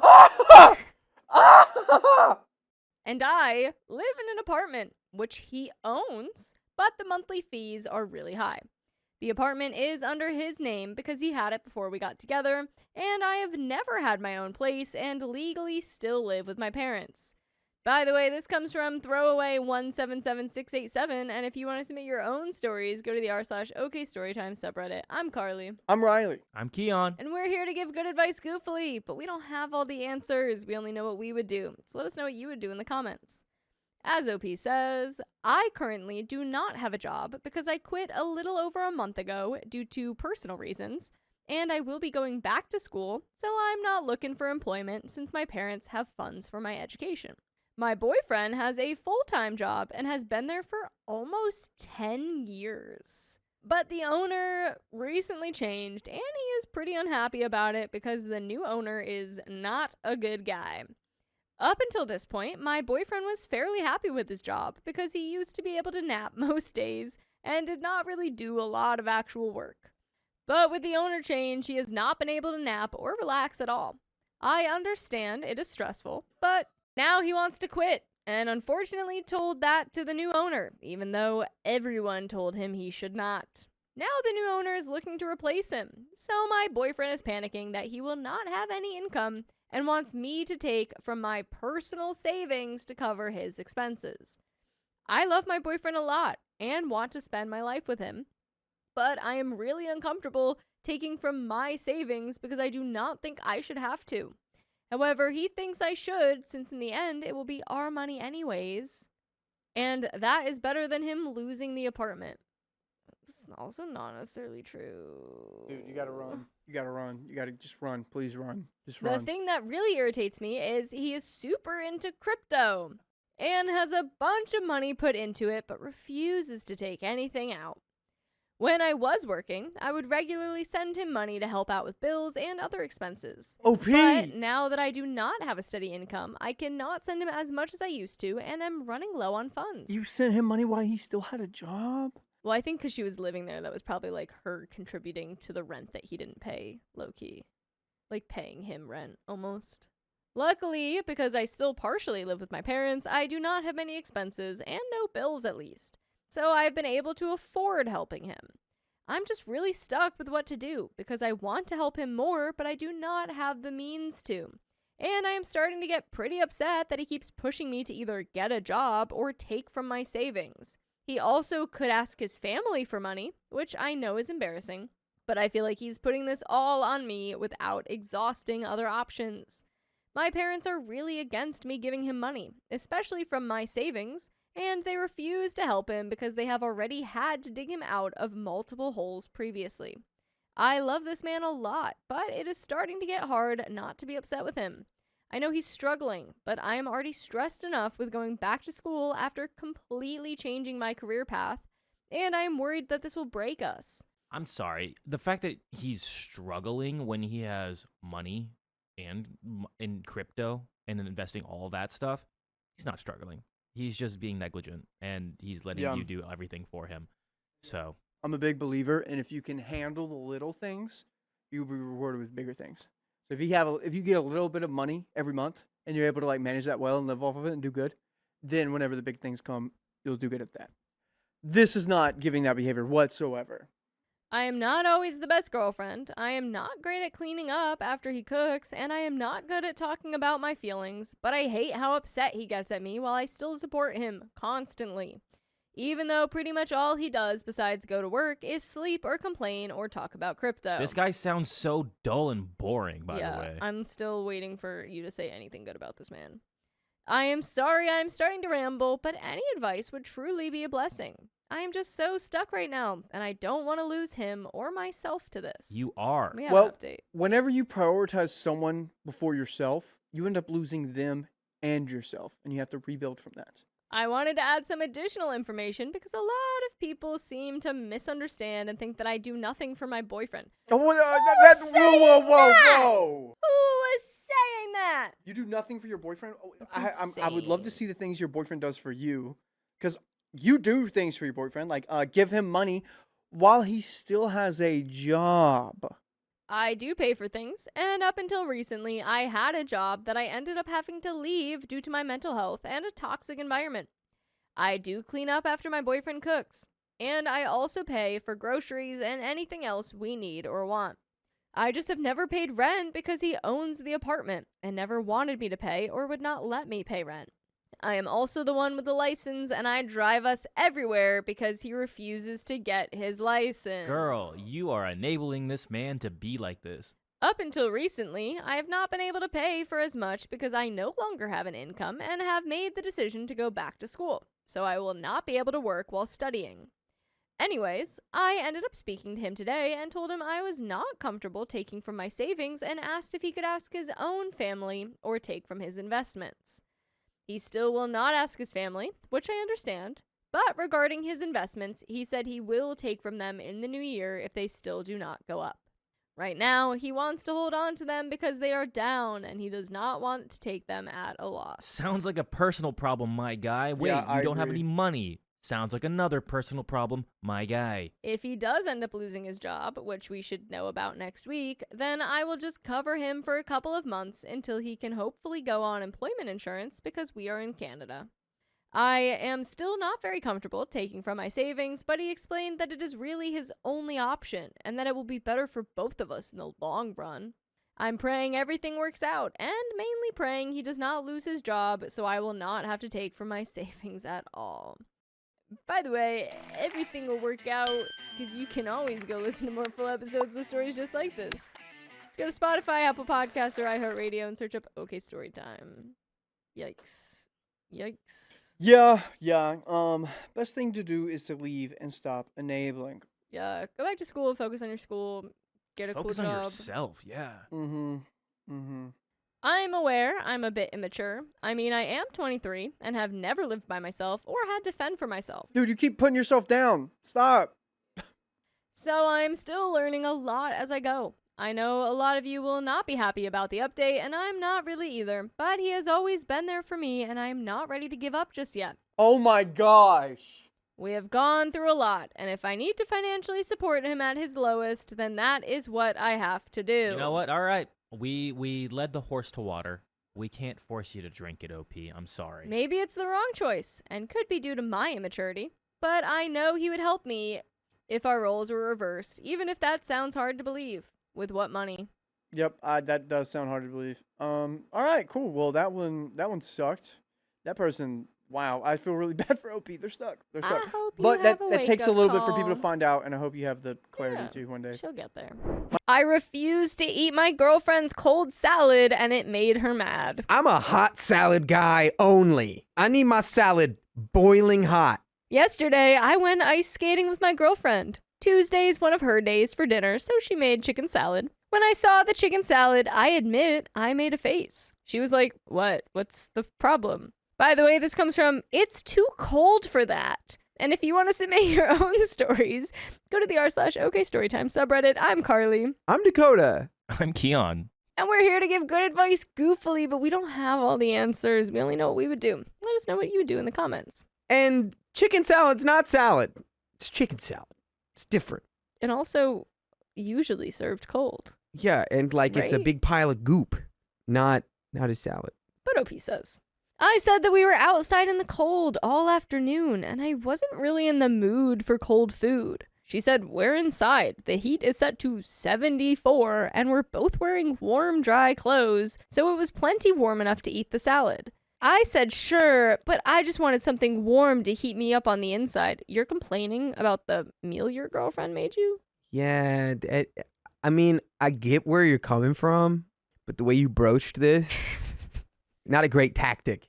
Not a great broach. She said that was ridiculous because my internal temperature is in the 90s and my insides are plenty hot. Okay, There's and no now way she's- we're having an argument about. She's also being a little bit Well, he's coming ridiculous. at her for No, this is- the meal she made. But to be like, I want to warm up on the inside and then be like, well, your internal body temperature is already warm. It's like, okay. I feel like it's more like if you really want to warm up, get up and make yourself something warm. Yeah, I've but- made you this chicken salad. Eat your dang chicken salad or Yeah. go make yourself some soup. You could have just made a cup of tea or something, Something. you know? We didn't need to be Could just crapping on her salad. Could have just drank some warm water.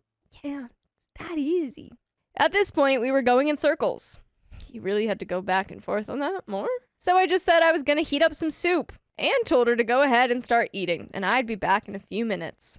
Why don't you just eat both of these things? You messed up, dude. Yeah, it's rude to reject a meal someone makes for you. When I came out of the kitchen with my soup, she was clearly upset, and she asked how I would feel if she refused to eat what I made tomorrow, which is today. I said I won't care, and she said that was BS, because it's rude to turn your nose up at something someone made for you. Was I the a-hole for not wanting cold salad after being cold all day? Yes. The way you went about it, probably. Because it's the question is not, are you the a-hole for not wanting cold salad after being cold all day? The question is, am I the a-hole for being really rude to my girlfriend who made me dinner after a long day outside together? You literally could have been like, you made that for me, thank you. I'm going to also go warm up soup, or I'm going to put on some Warm tea. up your chicken salad. Who cares? Put it in the microwave. But, like, you take care of that yourself. Don't come at her meal. I do think it's fair that, yeah, what Shawnee OP says, OP and his girlfriend are both so annoying. Yes. I agree with that. They're both annoying. She said, you have the internal temperature of 90 something. I think she was just coming back at him with the sass she was receiving. no, and 100%. I'm here that he deserves it then. It's just easiest We thing. didn't hear the tone that he said it in. I bet it was annoying. I bet it was very annoying. He's like, I don't want that. That I'd looks be like, cold. make yourself some tea then. Yeah. Your body's warm. But also, it's so how is this like the first time you guys like clash heads about food? Like, I always ask Probably Carly. not. I always ask Carly, hey, what do you want to eat? Or like, what do you want? And it's like fairly If I simple. just made you something though, you'd never be like, I really didn't want. No, but the thing is, you would I'm also you would also tell me, hey, I'm gonna make chicken salad. I'm like, that's amazing. Maybe she did. She probably did. It's very Someone weird. said OP is ungrateful, and I do. Yeah. yeah. That's the whole vibe. It's okay. You want to be entitled to food? I do. Showbell says you're the a-hole for how he broached the topic with Yeah, exactly. You broached that very poorly. That was a Bad- beginner's broach. the bad broach. I will say though, I don't think OP would care if his girlfriend didn't want to eat the meal he cooked, because it doesn't Well- sound like he's aware of that being a thing. Well, we're gonna find out I made we have this an for update. you. from the next day. Wednesday, after I served the plates, my girlfriend said she didn't want pasta and was going to make a salad. I was pretty sure she was going to do this, and it didn't bother me. I waited for her to come back to start eating, and when she sat down, I tried to talk to her about her day. She asked if I was trying to make a point, and I asked what she meant. This is so. Yeah, she did the thing. She's been waiting for this all She has. day. This is so Also- and unbearable. like I said, OP is just like, I just don't. I don't. The thing care. is, though, OP was warned, and I feel like it is still bothering OP, and he's just like, it's not bothering me. But you wrote a whole update about it. It sounds like it's bothering Well, you. now at this point, it's her wanting you to be bothered is what would bother me. She asked if I cared that she wasn't going to eat what I made. I said that I didn't and would have it for lunch. She got frustrated, focused on her salad, and wouldn't engage with me. After dinner, I said we shouldn't make dinner for each other anymore. She asked why I thought that, and I said it's clear that she gets upset when she makes food for someone and they don't eat it. It would be better for us just to make separate meals so we each know we will get what we want and no one's feelings would be hurt. Oh my god, guys, just talk about what you're gonna make. Dakota, Carly, and Keon discuss the challenges of income disparity and moving in together, debating how to broach the topic diplomatically. Is this still from the last Yeah, story? it's Some updated. diplomatic broaching. Diplomatic broaching. Yes. Good brooch, bad brooch, says the blind man. Yes, we're really creating a brood of brooches. Yes, this sounds like we are just spiraling now. But like, and, I agree with that. And it's like, she wants to make this fight last a whole other day. It's like, I truly just didn't care. I just don't care. I feel like something's been brewing with y'all for a while because this is about to spiral even more. It's got to be the way that you reacted to the chicken salad had to be like so like. How like, badly geez. did you react about this chicken? I don't like. I guarantee you didn't say thank you for making this. It's like, oh, I'll have that later. It was just like, I don't want that. He also made a comment. This one got me. I said it's clear that she gets upset when she makes food for someone and they don't eat it. Makes it feel to me like he's declined food before.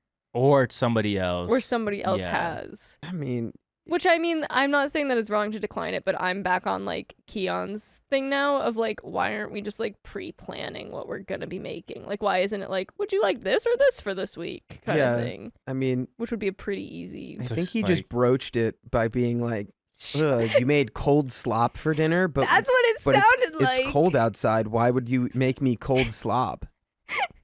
I don't want any cold slop. I'm guessing that's Shawnee OP that made his name Papa Broach. Hell yeah.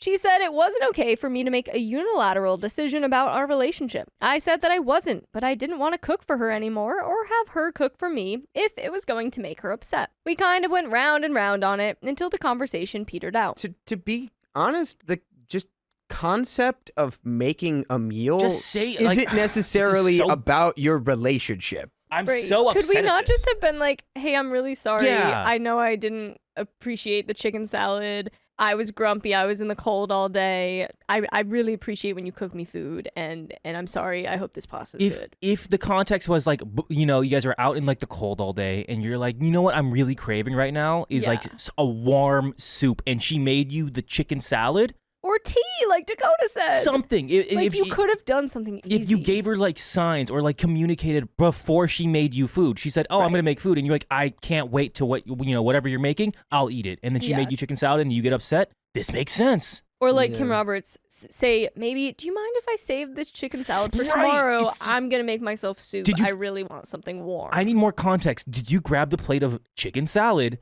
and you went in the trash? No, I want soup.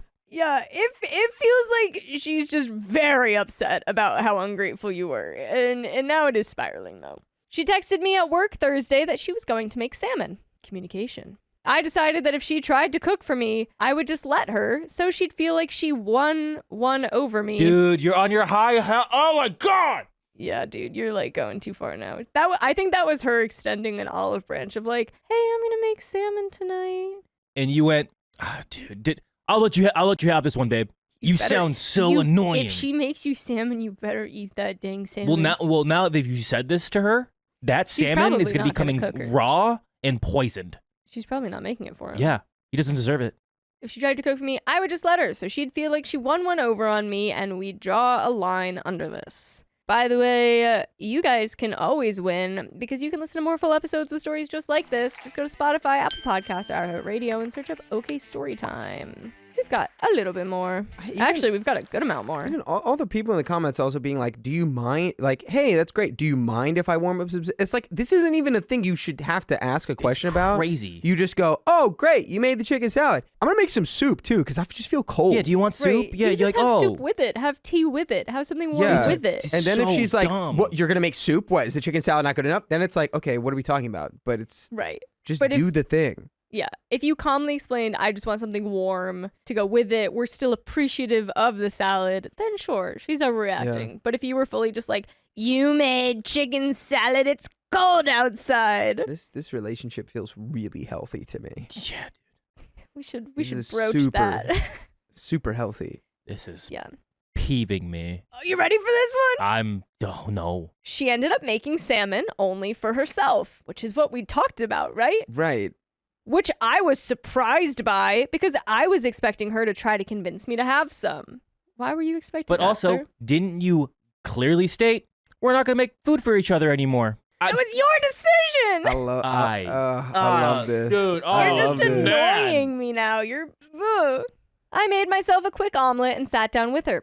She asked if I was upset she didn't cook for me, and I said no. Clearly you were. You sounded kind of upset. I mean, I don't even know if it's upset, but it's like, why are you playing like a psychological game about this? This is literally They both psychological are now, warfare. though. They're Yeah. both playing the game. Yeah. You guys are like at you guys are having a cold war over cold chicken salad. Food war? Again, she accused me of making a point. She asked if I was going to cook for her Friday, and I said no. What is this accusations about making points? She's just asking you a question and then you respond and she's like, "Oh yeah? Yeah?" Great. It's literally eye for an eye, and then it's like, now it's another eye for an eye. You know what? Let's do ear for ear now. These guys are going to break up over cold chicken salad. Yes. I hope they do. They should. They fully should. She was put out. Friday, she was upset that I made only enough curry for one person and called me greedy. At this point, I'm over it all, so I just ignored her. So healthy. I am tired of both of you. Break up. You're just a little curry goblin. We were just gobbling up all the curry in the world just for you. A plate of one. Little curry boy. And we have some comments. Yeah. Commenter one. This is stupid, man. Thank No. you. Just put your ego aside and hash it out. It's not worth deteriorating a relationship over. Someone replies, I mean, the girlfriend seems pretty immature too. She tried to make him angry on several occasions now rather than just having a conversation. Yeah, it does. She's like, she's just mad that you're not upset. Yeah. I'm And not that she saying was. that the girlfriend is in the right. I'm just saying that I think you started this OP, so you should maybe help initiate the conversation. Because you're both pretty petty, and I think you started it. I was gonna say, she started it. She made chicken salad. They are, but I agree with D-Red. They're trying to out-petty each other. That's what it feels like. Just play the song, The Chinese Chicken Salad. So if you don't want to break up over chicken salad, maybe go to your girlfriend and be like, I'm really sorry that I didn't eat your chicken salad. Can we just, like, talk? You know what you should do? You should broach it. Yes. You should broach this with chicken salad. Make her chicken salad and leave it out on the table for her. Yeah. Say, I made you chicken salad. Chickadee China. First, she waited until he had made a meal. Then she said she was going to have a salad. When he didn't get upset, she flat out asked him if it annoyed him that she didn't want the food he made. Then she texted him that she is making salmon, implying that she will be cooking dinner, but then only makes it for herself. And again, she asks him if it upsets him. She's just as much an a-hole as him. I don't see how this relationship will last. Someone replies, I don't get why he got voted a-hole on the first post. Maybe making a face was too much, but he made what he craved himself and she ate the dinner she made. I don't understand her over-the-top reaction afterwards. If it was something that kept happening, I get it, but once in a while, you're allowed to crave something else from what's on the table. Just make it, and the rest is leftovers they can both have later. I think it was just that he didn't communicate that. It's probably the way he went about it. Yeah, I think it was just the way. The salmon thing was petty and kind of stupid. If you have a stocked fridge and pantry and a set of hands, it's not rocket science to scramble a dinner in 15 minutes. I don't understand what she was trying to prove. Someone replied, she is hurt because he didn't understand why she felt rejected. So she wants to show him how it feels, and she doesn't believe that he doesn't care. He needs to sit down with her and tell her that he really doesn't care, and she can't expect him to read her mind. But that he does care whether she is hurt, which is why they need to discuss food choices. Oh my god, that's the end of that story. You want me to look at an update? Please. That is another. These are just frustrating stories today. Like, why are we not just speaking to each other like adults? I think the solution is that you just move to a sort of nutritional paste type of meal. You know, something they would give astronauts on like a deep space mission. Just congealed goo, you know, and then everyone is happy, right? You can make the goo hot. You can make the goo cold. The goo doesn't mind. The goo is already made. You can make the goo whatever temperature you want. Yeah. I agree with some of those last comments, though. I think she truly just felt rejected, and she, like, you didn't apologize or, like, even try to help her rejection. Yeah. So then she was like, Yeah, like, she wasn't right to try to reject you back, but I think it was just into because a contest. you didn't, like, acknowledge that she was able to feel hurt in that situation. Yeah. Like, you did reject her. She can feel rejected. Yeah. It's sort of like the same energy of like, well, I don't care about birthdays, so I don't need to care about yours because I don't care about mine. But maybe that person does care about their birthday. Sorry, I'm and would like looking at- others to care about I their need to birthday. go down here. I think OP like responds to a lot of people. Just what a funny guy. What? Just a funny guy. And a funny girl. Nah, dude. Funny guy, funny this girl. guy, OP's an ass. OP sucks. Well, yeah, just the fact Someone that said you yeah. sound so heartless, and he responds with 62 beats per minute. Yeah. Yeah, I mean, it really is. It could have been entirely diffused just by being like, "Oh, I'm sorry." Yeah, it Like, feels I'm not like trying to insult you or upset you. I just want something warm in my belly. But hard not to get there when it's like, well, your internal body temperature is already not. It's like, dude, Yeah. come on. I Like, wonder what are how we- reliable of a I narrator. would have to argue with No, that. exactly. There's I another. wonder how reliable of a narrator There's another- he was too. Maybe it Anybody wasn't hitting said me in with way the that we your take it. internal body temperature has to at least be 90 plus. I'm like, She was Here's another- feeling here's like I'm another- arguing here's- so hard. Here's the another fact comment. that he's answering every Yeah. comment like this He's though is answering some- proving to me that this guy Yeah. just can't self-reflect at all. or he just can't. He can't see can't. himself as like a bad guy. Yeah, there's no accountability. Here's another one. We'll see what he says. I don't know why you're copying it so much on here. You simply sound logical and your girlfriend is more emotional, which causes her to act immaturely. You had a straightforward solution to avoid this problem in the future by not cooking for each other and try talking about it, but go nowhere. People Yeah. think so differently. I don't see the problem with you viewing this whole thing as a temporary arrangement to benefit from either, as I'm assuming she is on board and understands that. And he Yeah. responds with, it's because people are scared of other people not thinking exactly like them. It's okay. Doesn't bother me. You are also upset that she's not thinking exactly like you, though. Right. You're so upset that you made a Reddit post about it. My thing is, truly, I do think then when he came and was like, I don't think that we should cook for each other anymore, she took that again as another rejection of like, but that's something like we do for each other. Like, why do you not want to do that anymore because of this? And that was just another rejection after he's already kind Sorry, of been a little bit cocky and on top of this, like, I found another can I- comment. Sorry. let me finish real fast. A little bit cocky on this whole like, well, no, I'm not bothered at all kind of train. And it's like she was just getting fed up. So I guess one of the comments brought up like their relationship and like where it's going. I think it got deleted, but the response is, and I'm assuming this is towards their relationship and his partner, which makes sense. OP says she's leaving this country when she finishes school. She is here on a student visa and has never attempted to gain long-term residency status. Our relationship is about the now, because in a little over a year, she'll be back in Europe, and we will probably never see each other again. In the meantime, there's much delight to find in one another. Dating to break up. Crazy. Maybe you guys should just do it now. I mean, yeah, I've been in that situation, and it makes things very confusing, especially if the situation changes. Yeah, dude. Oh, man. So I would hope that if y'all are doing that, that's the clear that's he's probably just saying that and hasn't discussed at all with his girlfriend about what she actually thinks I'm sure. is going to happen. I'm sure. Yeah. Yeah. And then this guy just goes in the comments. He's just like, yeah, dude, I'm happy. I'm not not. fighting. I'm just hanging out. I'm You still are happy. Yeah. fighting though. He really pulled the 62 beats per minute. Yeah. Yeah. Just checked it. Yeah. You sound like You an sound a-hole dude. pretentious, bro. I'm on her You side. sound. I'm not on any of their sides. I'm They just on her sound. They side sound now. both just not compatible and disgusting. I'm on the side of them living full, happy lives, both of them, with whoever they're meant to be with in the future. We'll read the brothers one. I went on an accidental date with my friend months before my wedding. How did you not know it was a date? I, 28 male, am getting married to my partner, we'll call him James, 39 male, of 8 years in October. We both have been working 2 jobs to save up for the special day, with me going back to my old retail job.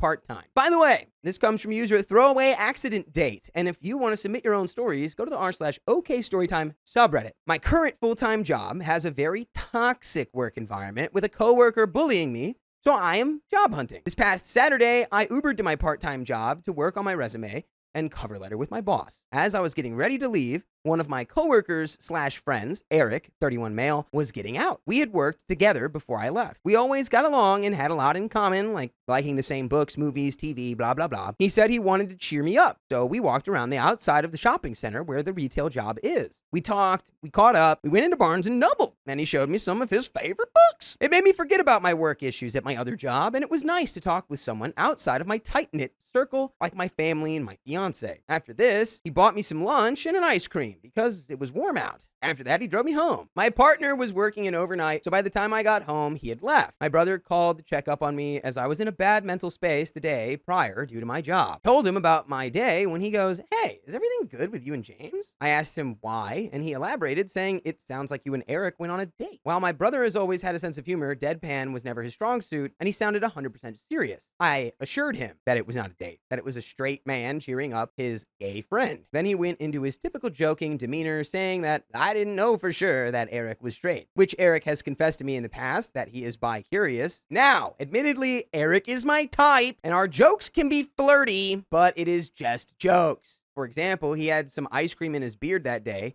and when I told him, he said, "Well, if you want, you can kiss it off." Oh. Hey, OP, are you sure you accidentally went on this date? When I explained the situation to a mutual friend of Eric's and I's, they too teased me for going on an accidental date. It made a really nice time out with my friend turn into something I am now feeling kind of ashamed of. Eric has reached out to me since to thank me for spending the time with him, but I felt too conflicted to respond. And now I'm keeping the situation from my partner, which is Ooh. causing me more stress. Now I am unsure what exactly I am feeling. I was hoping to get some advice. How should I move forward? And there's an update. First of all, I forgot to tell you all in the original post that I'm neurodivergent, so I suck at social cues and don't always pick up on someone's intentions at first. That's not an excuse. It just informs part of why I made the original post in the first place, and why I might have missed some red flags from Eric, which on the surface seemed obvious. A fact which some of you were not kind nor understanding about. Welcome to the internet, buddy. I've told my fiance everything I've ever said to Eric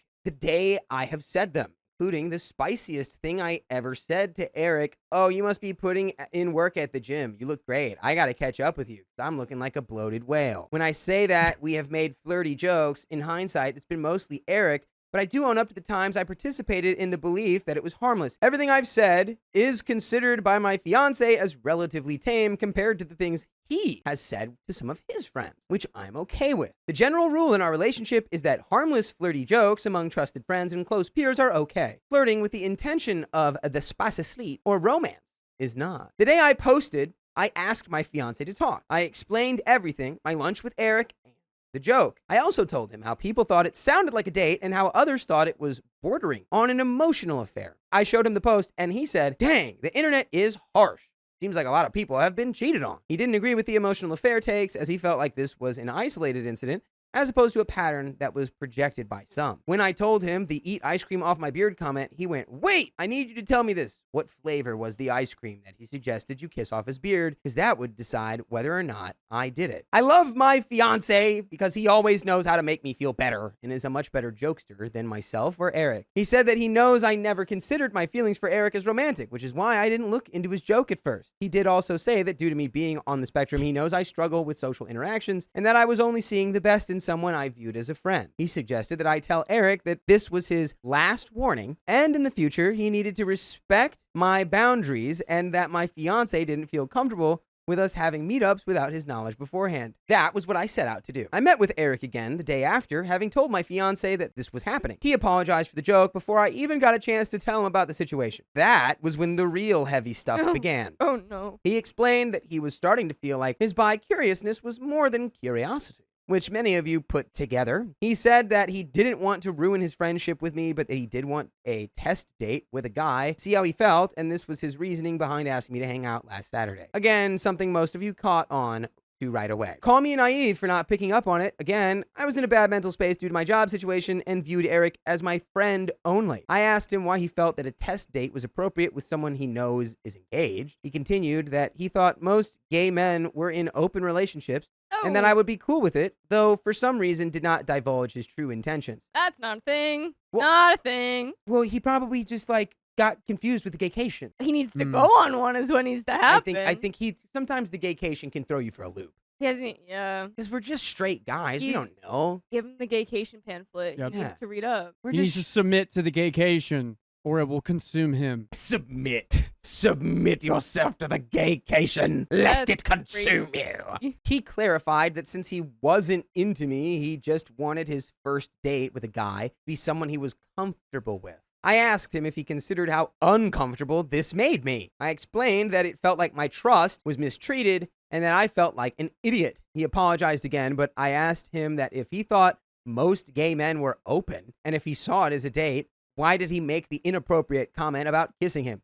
Since by his own logic, I would have done it. He explained that since his jokes were lightly flirtatious in the past and I had let them slide, he decided to up the ante and hoped I wouldn't notice or be bothered by it. And at first, I wasn't. But I elaborated that I was bothered now and that what he did was a violation of my friendship, my trust, and the fact that I don't always pick up on those cues and even stigmas about my spicy proclivities. I left it with telling him I wasn't here to be his closet key. Ooh. Ooh. Roasted. Because despite all of his protests, I am now aware of his true intention, and any claims of not being into me don't seem true. I don't know what he expected to happen, and some of you might feel like I led him on, but I always made it clear to him that I was committed to James. He continued his apology. He asked if I could ever forgive him. I told him that I could, but not now. After all, I can only imagine the confusion he is going through, but manipulation of a friend is not the way to go if someone is having these feelings. He could have been upfront with me, and if our friendship was real, like I thought it was,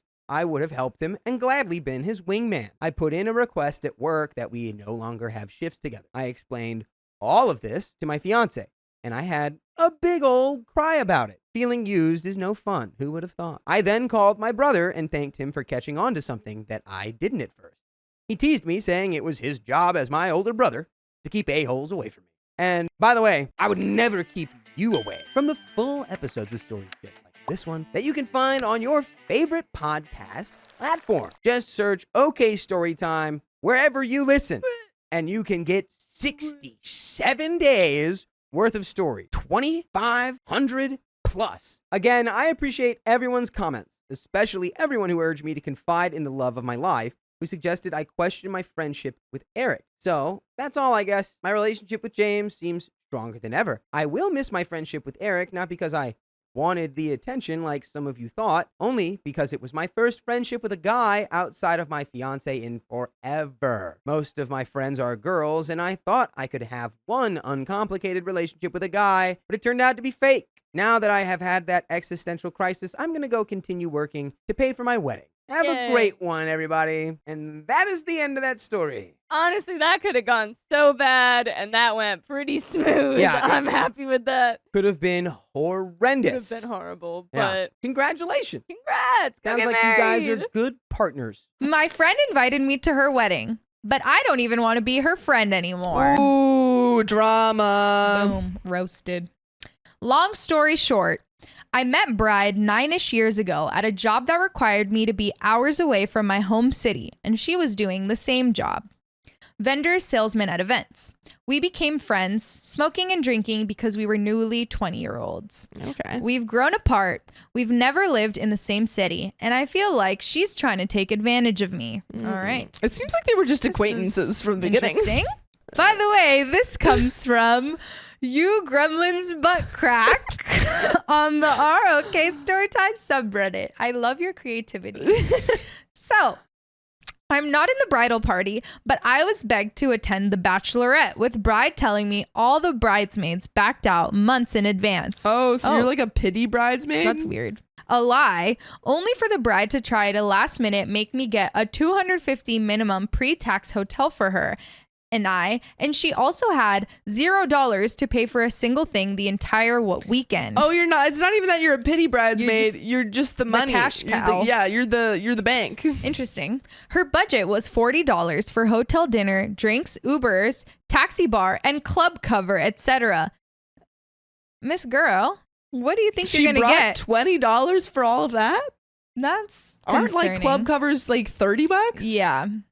You're also an Uber itself is like $30. Yeah. That's not a joke. That is not an exaggeration. 2 $20 bills. I luckily saw through that before it happened and made her stick with her original plan, which was her plus 10 bridesmaids. She lied to me we're all bailing in one double queen room with no couch. Who this bachelorette? What the heck? Does this woman have a bride, like a maid of honor, who's like planning this? Because she needs to be fired. She needs a new planner. She refused to give me any info until 5 days before the batch party, then tells me, "Oh, we only have one room. Can you get another room? And also, can I stay with you in it? And also, I don't have any money." So I got a room for myself in a whole different hotel. She's like, hey, can you get a room? Also, wait, I'd love to, could we maybe share that room? Actually, could you actually sit outside the room and then I'll stay in it and then you go stay with the other 10 bridesmaids? Perfect, thank you. I've also somehow let myself get guilted into agreeing to be the videographer. I'm driving 5 hours round effing trip for this crap. Why do I have to be your videographer? Because you're too broke to afford one. Bride doesn't have a job and refuses to be anything but a stay-at-home mom. But groom is part-time line cook. It's embarrassing. Yikes. If this is before the actual event happened, if someone told me this is what I would be expected to do, I wouldn't go. I'm just like, why are you going? Well, yeah, just don't go. Don't agree to this. Don't be guilted. Don't. I shouldn't have to do extra labor for your wedding because you can't afford to get married. My relationship is longer and stronger, and we're not rushing a wedding we can't afford. Probably because we know we'll actually stay together. Am I a guest or am I your unpaid staff? Well, you're actually a paying staff. You give money. You're the one paying. Yeah. She's your staff. Mm-hmm. Again, this is a 5-hour round trip drive. And last weekend, I drove 4 hours round trip to attend her bachelorette. She also wastedly at the batch offered to let me stay at her place after the wedding. Her home is actually disgusting. I work very hard to have a nice home, and I can't imagine a single building code her home doesn't break. No, like it just keeps coming. You just need to say you can't come to this wedding. I feel like you're doing a lot of complaining. Don't be her just friend. Don't go. Why is she still your friend? Oh, but of course, nothing's for free in this world. I would have to babysit her infant in order to stay there. I hate children. Obi, I agree. A lot of complaining going on here. Just say no. Yeah. Just say no. OP, you're kind of digging yourself into a Yeah, hole like obviously here. this lady sucks. Yeah. But like you don't have to Walk say away. yes. She's not your friend. Did I mention the theme is with a dab bar? How gross and cringy. My parents in the cannabis industry agree that it is so effing cringy. OMG. Yikes. Okay, well, you know what? They want to do whatever they want to do. Just don't go. Sounds like a fun party. Yeah, they're going to have fun. We're barely friends, barely have been for years, and I just feel like my only purpose in this wedding is to be used for free crap she can't afford. Yes. That's exactly Yes. what your purpose is. Don't go. Why the F would you ask the guest driving by far the farthest by hours each way? No one else will be more than a 40-minute drive to be your free videographer. Homegirl keeps going back to this. She's like, I'm not going to take videos for you. How dare you? She also has on multiple occasions tried to convince me to come the night before so I can be there early to photograph and video her getting ready. Why the F would I do that? Why the F would I want to do that? I've asked absolutely nothing of her but friendship ever since I met her, and I literally had to delete my first post because of how on and on I could go about all the crap I've had to do for her. I can just imagine that OP cut down like half of her rant. And this is still so ranty. I'm just waiting for the. And by the way, she asked asked me to be her videographer. Why would I do that? Why the F would I want to do that? Stop putting your friends in a position to have to say no to such weird crap like being your free videographer. Just because you know I want you to be happy, so I'll bend extra for you. Girl, just say Stop no. bending. Don't bend. Once you hit the You're gonna point. snap. Yeah, literally. I think she already She snapped. snapped. You've snapped. Once you hit the point of taking advantage of someone's friendship, they just don't want to F with you anymore. Either you want them as a guest or you want them as a free employee. There's no meshing of the two. So what do? Wedding is less than 2 weeks away. The bachelorette was last weekend. I've asked about a backup and she laughed it off. That LOL, no. She doesn't have a backup. A backup what? I think a backup videographer.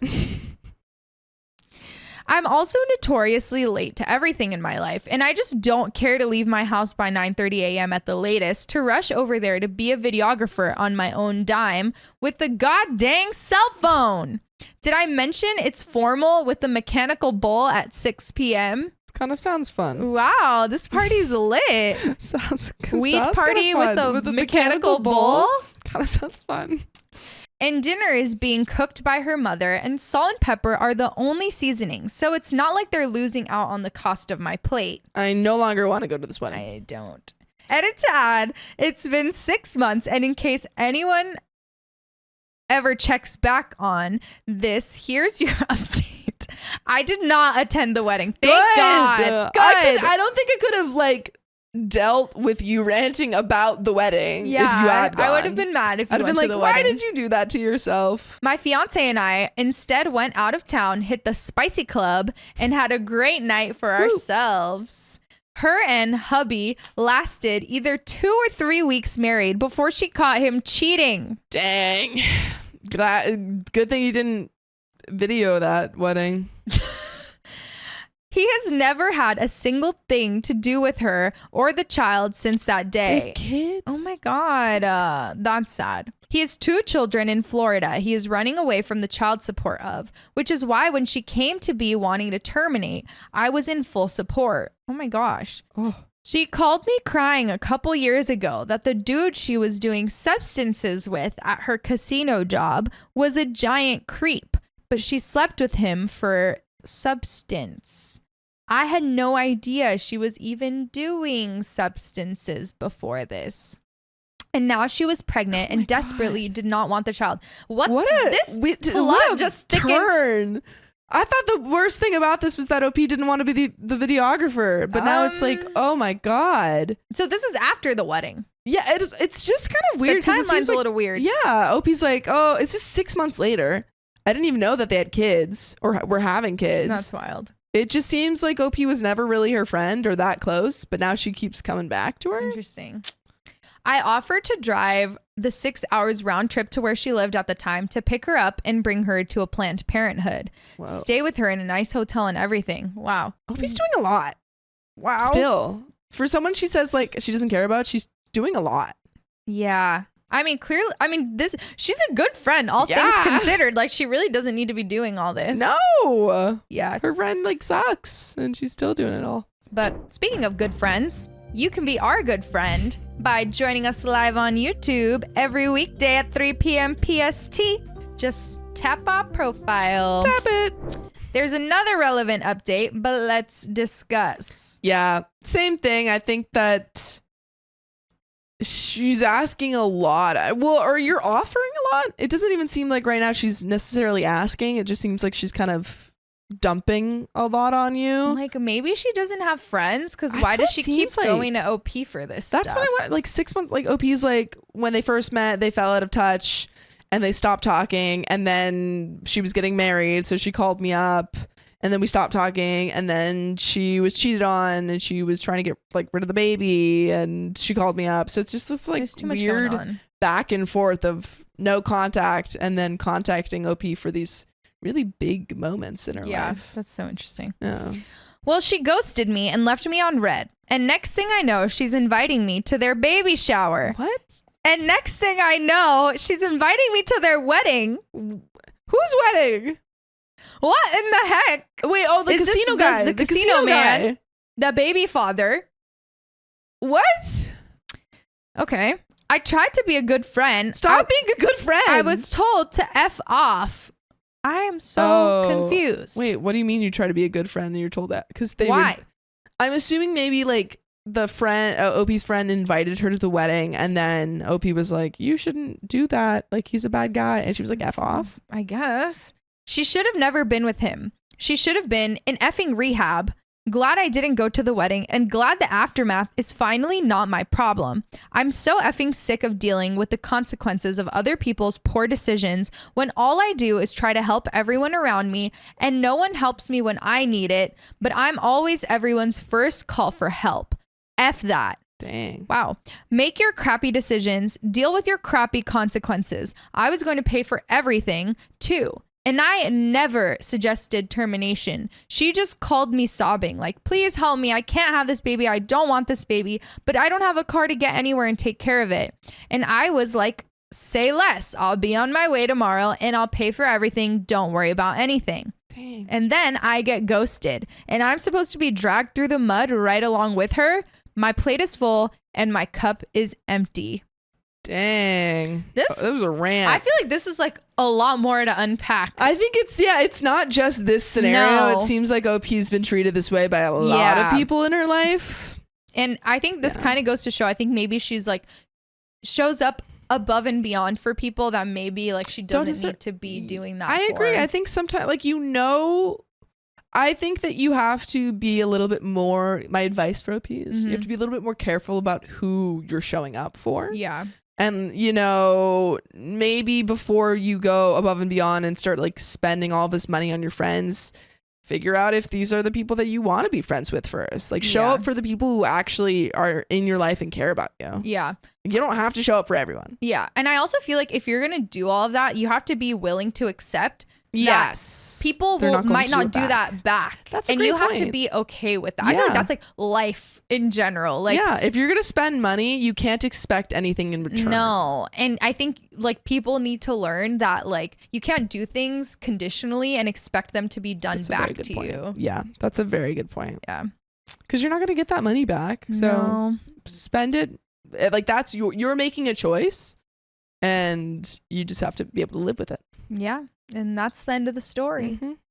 But we'll see you. And also the end of the episode. It is. So you want to do this one? Sure. So you say, if you love us, make sure to subscribe. So if you love us, make sure to subscribe. We love you. And And see you tomorrow. A friend is forcing me to learn the violin in 1 year for her wedding.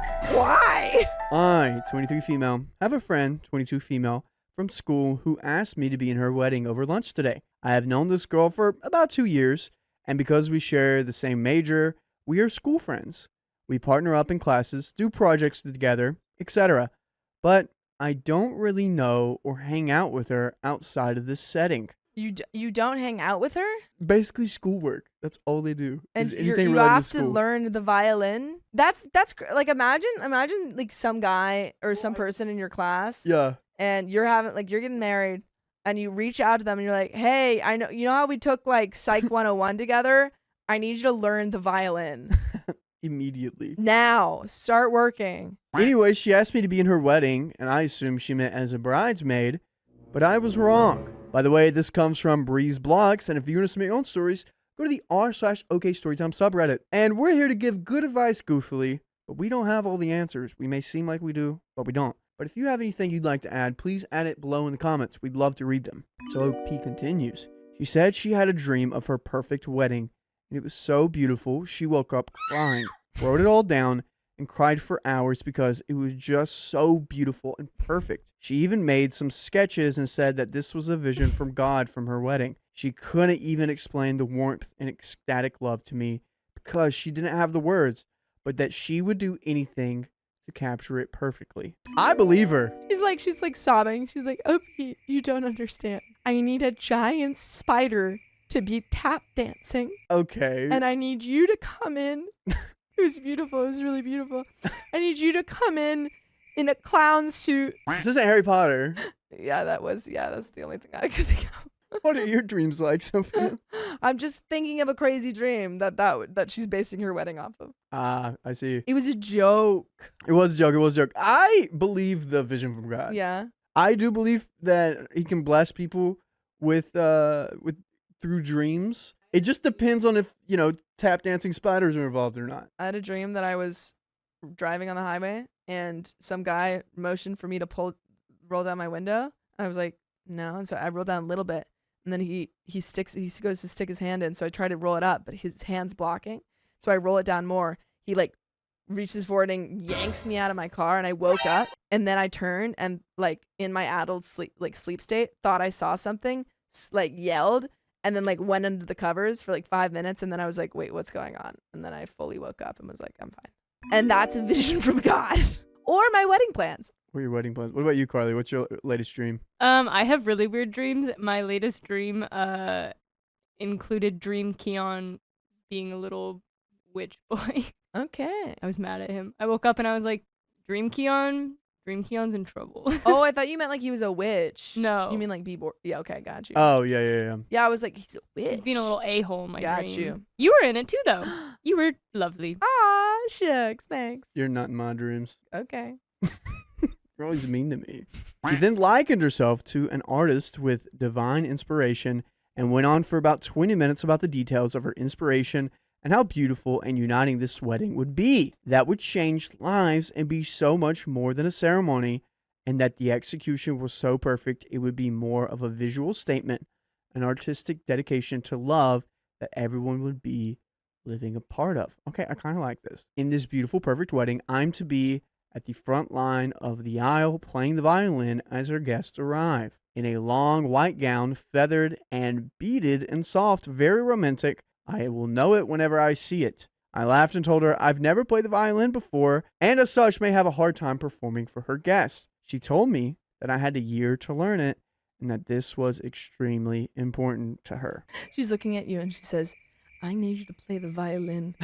And I need you to play it like no one's ever played before. I like how this is so beautiful to her. Yeah. This might work out. It may be more than just a wedding. It might be like the best thing since sliced bread. Oh, you're about to be a famous violin player. Yeah. I can only think of a cello player. Me too. Yo-Yo Ma. That's the only one I had to. You're about to be the next Yo-Yo Ma if you played the violin. Wrong strings. The next Anne Sophie Mutter. Oh. You're about to be the next Anne Sophie Mutter. I looked at what I could of her beautiful wedding notes. They seemed really intense. Lots of stuff feverishly circled or written over and over, like inspect what you expect repeatedly and all in white, literally scribbled over other words copied into big paragraphs. The part she showed me of my role just said, my name, violin, soft, complex, beautiful and intricate, concerto, lots of details. Wow, the guests. It's just nonsense. Yeah, written on here. I can't even It's like the understand it. guests, the dreams, white, concerto, crescendo. And Opie's like, this is the writing of a mad woman. Yeah, I'm kind of leaning towards that now. I don't know how to play the violin at all. I've literally never touched one. Probably don't even know what it looks like. Do I hold it here like a guitar? She sounded feverish and flitting from topic to topic, talking about how maybe I can compose something, but she wanted it to sound so intricate that no one would believe it was just one person playing it. It seemed beyond normal bride stuff. So she wants you to not only play the violin at her wedding, Have multiple layers of a violin playing. but also play the violin in a way that no one's ever played a violin before. Just don't learn to play the violin. Yeah. And then it'll sound like no one's ever heard before. So true. OP, I'm gonna teach you a little. And I'm going to teach you another one. Yeah, so this is what you do. You go up to her and you just say, no. That's about it. Or if you actually love this person, Yeah. you say yes. And you dedicate every single You free freaking second do of your it, life man. to the violin. And then you become the next Lindsay Sterling. When I told her, even if I did have a year to learn how to play, it would be basic at best, she slammed her hand on the table and said, "Stop!" My God. Then she went right back to her cherry, exciting talk about her divine wedding. She's on a high off this thing. Yeah, I think she's actually having a mental breakdown. I very gently tried to refuse and offer to find a professional to play for her. She just said, no, has to be you. I'm sure of it. And went back to talking as if I had suggested wearing a hat to the beach. This is a prophecy now. Oh, she then dropped a bomb. Besides, I already bought your violin, and it was almost $2,000. Okay, OP, genuinely, you gotta start learning how to play the violin. She just bought you a $2,000 violin. She's gonna give you a $2,000 violin maybe for free. What? I don't know how to play. I told her she was being insane, but she kept making no noises or putting up her hand saying, enough. Eventually, she told me the violin would be here in a few weeks and that I needed to find someone who gives lessons and learn. She said she believed in me. Do it for the plot. Learn. She told me that worst case scenario, I get to learn a skill most people would love to learn, and that if I do well, I can keep the violin as a payment. I don't want a violin. I don't want to play. Then she left, and here I am, dumbfounded. Okay, this is where I have a problem. I think you have to do it now. No, I think, so now we've swapped. Now I really want you to do it. I was thinking there was going to be payment at the other end of this. No. $2,000 violin that's going to depreciate by the time over a year. I think you tell her you got to pay for my lessons, and then I'll do it. I think Lessons in time. free violin, pay for my lessons, and pay for my time at the wedding. At the wedding? And then you get to learn how to play the violin. No. But pay for the lessons as you're learning it. That's what you The yeah. time, I said yeah. that. Oh, I thought you said at the free wedding. violin, pay for my lessons, and potentially pay for me to play at your wedding because now I'm a professional violin player. And now I've learned how to professionally play But I violin. thought like paying as you're learning kind of thing. I don't want to learn. Yeah. But See, I want to learn. I'm doing this for you. all right. Realistically, Angie, I'm getting married September 30th next year. Yeah. No joke, actually.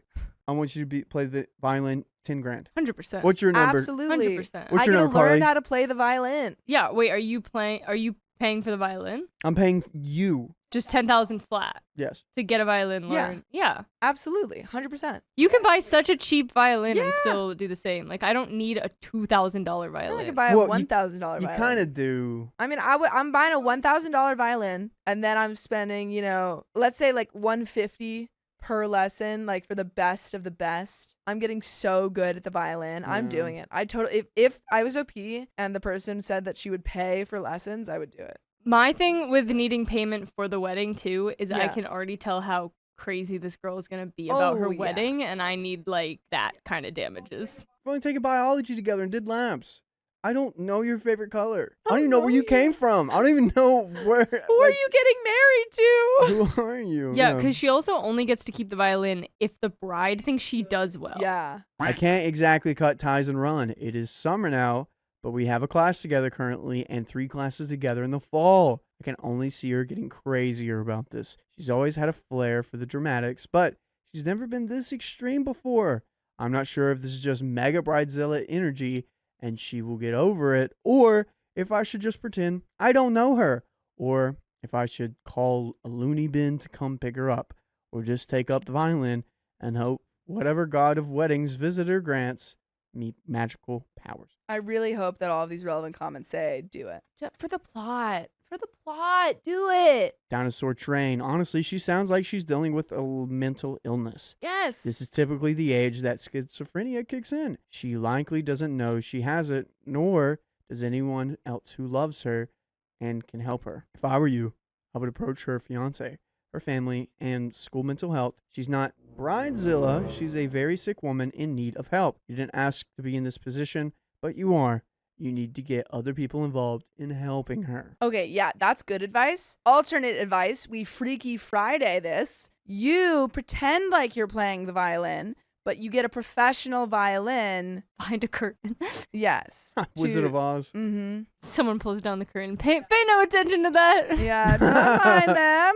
I got you 2 violin players. Ooh. Opie says, I guess I can try and shoot him a message, the fiance. Goat my co-pilot says, I think you should mention something to her fiance or family.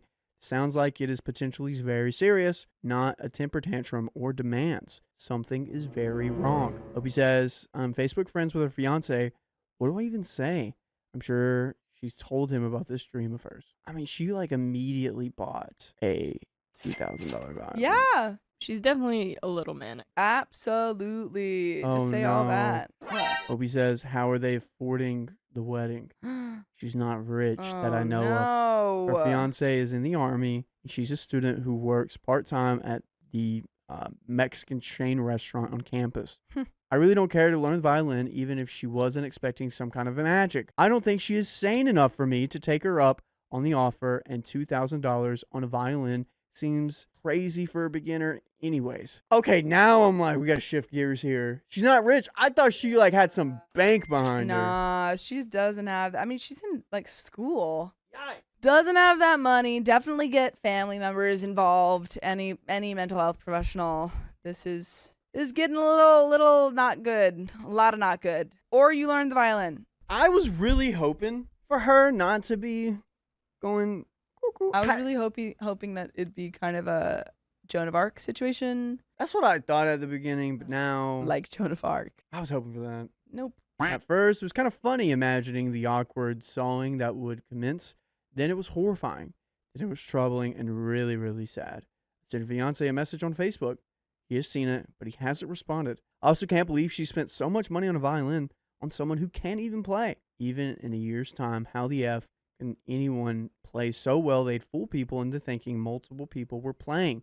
Is that even possible? And we have an update. I want to hear the rest of the wedding, personally. If this is just one aspect of the wedding, what else is happening here? What is the husband doing? Yeah. How is he getting into it? Is he like, does he have he this riding crazy in on a white horse? intro? Is he like white horse? Roses and doves are flying everywhere. He comes down in like a hot air balloon. Continuing the Wizard of Oz theme. Yep. What is up with you today?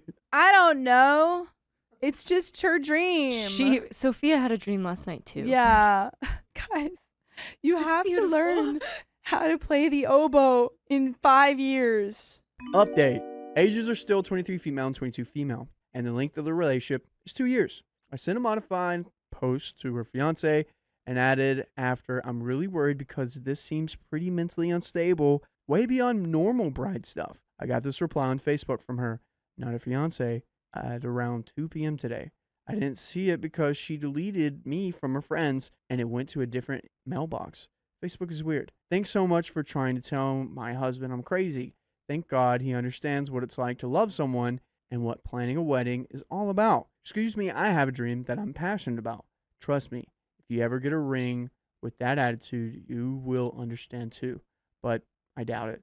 Nice try trying to get in between us, but guess what, sweetie? Nothing can tear us apart, least of all you. Ha ha ha ha. You are clearly jealous, and that makes me feel really bad for you. Oh my goodness. She's flipping it, dude. Yeah, she's Dang. like, you're jealous of my perfect wedding. Then about an hour ago, I got a message from her fiance, a long message. Oh boy. The TLDR is that she went completely nuts on a florist because she couldn't do her entire wedding in Wisteria. How dare you?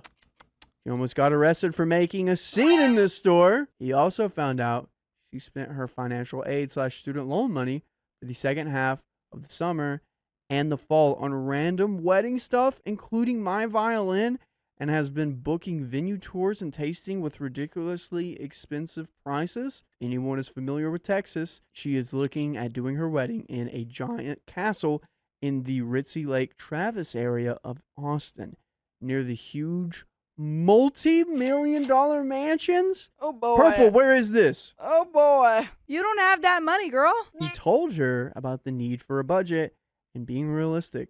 She threw an epic fit. At this point, she left and went to her sister's house.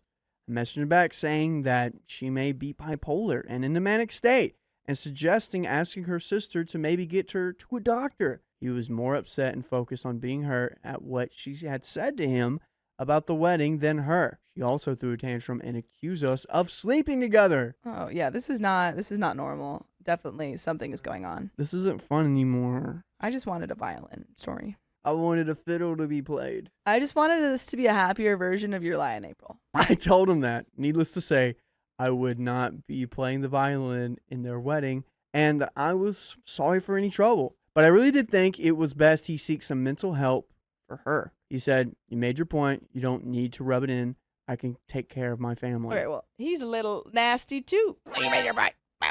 I told him I understood and wished them the best, and that I guess that's it. I didn't see her in class today, and looks like she won't be coming back for fall unless she has a plan to get more money. Oof. Thank you for the help, everyone. I really did appreciate having a few hundred friends in this. And commenter says, we demand the long message from the fiance, please. Opie says, no, something feels kind of sleazy about doing that. I did the update, but there's a difference to me between telling people the outcome of something that happened to me and copying out a message about someone. I don't know, it seems shady, and there's some details in it I'm sure he would be embarrassed to have out there. She made a scene and spent all of her money earmarked for school. Use your imagination for the rest. And you can use your imagination on your favorite podcast platform by searching up OK Storytime and imagining stories. Oh, wait. You don't have to, because they're real. They exist. Yeah, they're real, guys. And they're on your favorite podcast app. Yay! What's yours? Podcast. I like iHeartRadio. Oh, that's a good one too. What do you like? The podcast app. What about you, Carly? Apple Podcast. Yeah, I love iHeartRadio. I also love iHeartRadio. And I think Carly likes Spotify. I use Spotify the most. Yeah, so yay, that's how we get to it, Why guys. wasn't I allowed to say Apple Podcast? Oh man, we got one more comment here. Honestly, OP doesn't even reply, so yeah, I think this woman needs some help. Yep. Yep, but that was a good one. My friend demanded all her wedding guests wear white, even if we can't afford it. How untraditional. She is planning a color-themed wedding and wants all her guests to wear white. My husband likes black and doesn't even own a white shirt. I don't have a white dress or shoes. I had to tell her that if she does this, we won't be able to attend. We're on fixed incomes and can't afford to buy new clothing and shoes for somebody else's wedding. By the way, this comes from SaltyThing3144, and if you want to submit your own stories, go to the r/OKStorytime subreddit. I'm Sophia, And I'm Riley. and we're here to give good advice goofily, but we don't have all the answers. We only know what we do, so let us know what you would do in the comments. Her mother is against her plan, too. She thinks it's unfair to require a particular color unless a person is in the wedding party. Friend just snaps that you have a year to save up and thinks I'm being a bad friend. Well, that's also rude for her. Yeah. I've called men's rental shops and we can't find a white suit for rent for less than $75. I'm sure I'll need as much or more for my dress and shoes, and that's on top of shower and wedding presents. I don't think I'm the a-hole for RSVPing with regrets when it's time. What do y'all think? And there is an update. I don't think you'd be the a-hole for not going. Yeah. I still don't think, even though it's silly, you can say like, you can't do that for your wedding. Yeah. If she wants to do that. It's like someone doing a wedding in a different like country or something, like a destination wedding. I think it's gonna make it a lot harder for most people to go, but in the end of the day, if that person wants to do it, that's their decision, and they just have to take the cut. Yeah.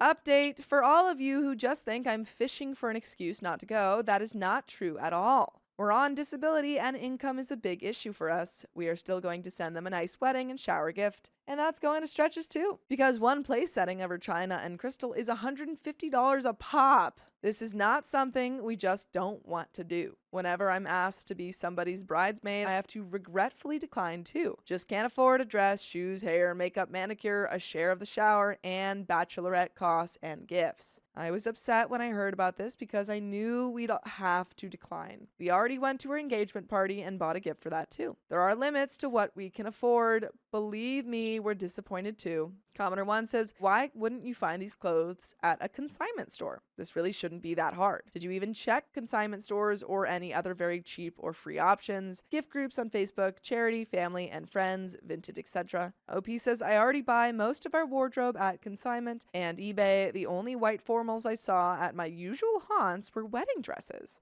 She's a longtime friend, but all caught up in Instagram influencers and, I want my wedding to be unique. She was talking about the bridal party before he even proposed, how much fun we'd all have hanging out together at the Bachelorette, Myrtle Beach weekend, by the way. When I told her to please not ask me because I can't afford it, I think part of this is that she's still pissed about that. I'd love to, but I just can't. She went off on me to her mom, which is how I know her mom disapproves. Her sister called me afterward and apologized to me for both of them. Sis and mom told her it was a bad idea that will cause them to lose guests. And her photos will look like awful if everything is only one color. Is she also wearing white? I think thought she was wearing a color and everyone else was wearing white. No, I feel like everybody's in white. I saw a TikTok.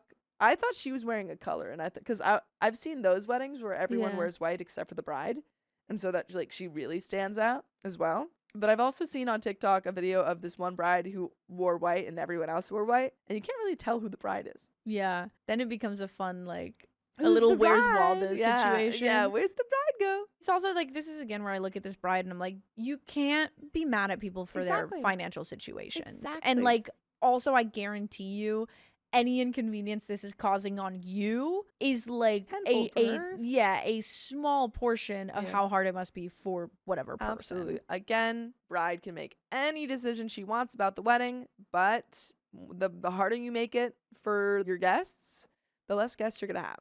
So it's Yeah. just you just have to decide which one you want. My husband told me to just look for something for me, and he will just not go. Ugh, which will piss her off too. Why? The wedding is next year, so maybe she'll come back down to earth by then. This is ridiculous. Commenter 2 says, do you even like your friend? You sound very resentful. If this actually was about money, I'd understand it a little. But your responses are dripping with content. She doesn't need to change her whole plan just because you don't like the idea. That's not what OP's saying. That's not what OP's saying. OP literally said, it's her wedding. I just can't afford it. That's a ridiculous ask, especially from a so-called friend. OP says she has undergone a crazy personality change ever since she got engaged. She was talking wedding before he even proposed. The wedding is next year, but she went out and created her wedding registry the same week she got engaged. She had a big engagement party and has planned all sorts of activities for the next year. I'm happy for her, but think some of her expectations are unreasonable, like the one-color wedding. She wants her bridesmaids to buy their dresses, which will just hang in the closet for the next year. She's 34 and is pissed because her parents aren't chipping in more for her costs. It's getting out of hand. We are longtime friends, but I think it is her who is losing sight of this. She knows my money situation. And commenter 3 says, not the a-hole for not going. You can make some excuse. But if people are telling her how to plan her own wedding, then they would be the a-hole. OP, it's not her plans, it's her expectations. She got hoppin' mad when I said to please not ask me to be in the wedding. She wanted me for matron and her helper for planning, and I said to please not ask me to be in the bridal party. I will gladly help her plan. She has a busy career while I'm home and can make calls, etc. The bridesmaid dress she picked already is $200, and the shoes are almost another $100. Yeah, that to me is where, Yeah. like, cause I was in a bridal party and there was like a color thing, but it was very much like we weren't sent articles or anything. It was like, Yeah. hey, here's the vibe. I'm And I sending understand color different and things. then maybe like texture of, the Yeah. fabric. And so it was nice because it was very like Yeah. self-led, where we could find what fit us, what we were comfortable in, and also what was within our Yeah. budget. Yeah, again, you can do as much as you want, but you kind of can't be upset if people are like, hey, this is not Can't feasible. do it. Yeah. Because, So I mean, $200 for a dress. Goodness gracious. I don't think that's that out of the realm for, I personally haven't spent $200 on dresses. I usually aim around like $100. I for a bought nice a pair dress- of Dickies pants for $60 and then got them tailored. So I guess I have a different perspective. Yeah, but like for a nice dress. That's fair. For like a dress that you're going to be in a bridal party for, I feel like $100 to $200 isn't that crazy. And then, nice shoes tend to, unless you're getting them for discount price, they usually do tend to be about $100. Maybe everybody should just stop getting married.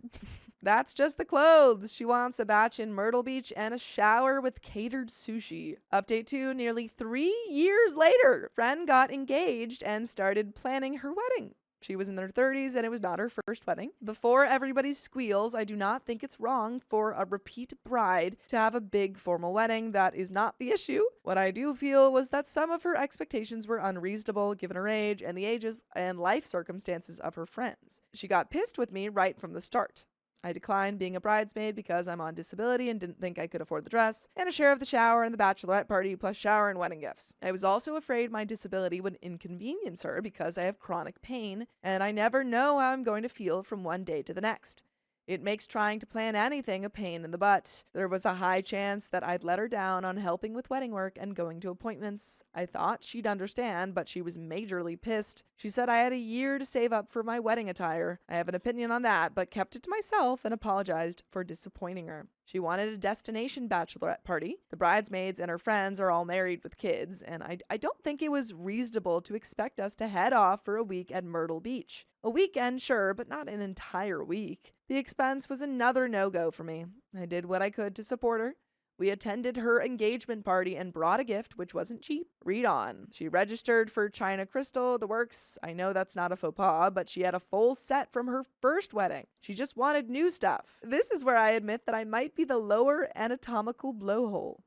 I feel that asking her friends for such pricey gifts for the second wedding was unfair. Okay, now on for the real big deal. What do you think? I don't know if it's... I think It's like a wedding. I think it's fine because, again, I just feel like so much of this time with stuff, Yeah. I'm just like, just don't, like, if you think that it's uncouth to Yeah. ask for the china, great, don't buy the china. Like, you don't have to Exactly. be the one to do that. Yeah, I'm sure there's other things on her registry besides China. Yeah. She I'm going to wants be the honest, entirety usually of I China. just, like, donate to the like honeymoon or whatever fund. Exactly. They usually have something like that. I don't know. I don't think you need to complain about her having a second wedding and getting more stuff. Especially because there's other things I think you could genuinely complain about. Yeah, we've got a lot of other things. 6 months from the wedding, she decided to ask her guests to dress in all white formal attire. I told her if she did that, we wouldn't be able to come. Now I have cocktail and formal clothing, but not in all white.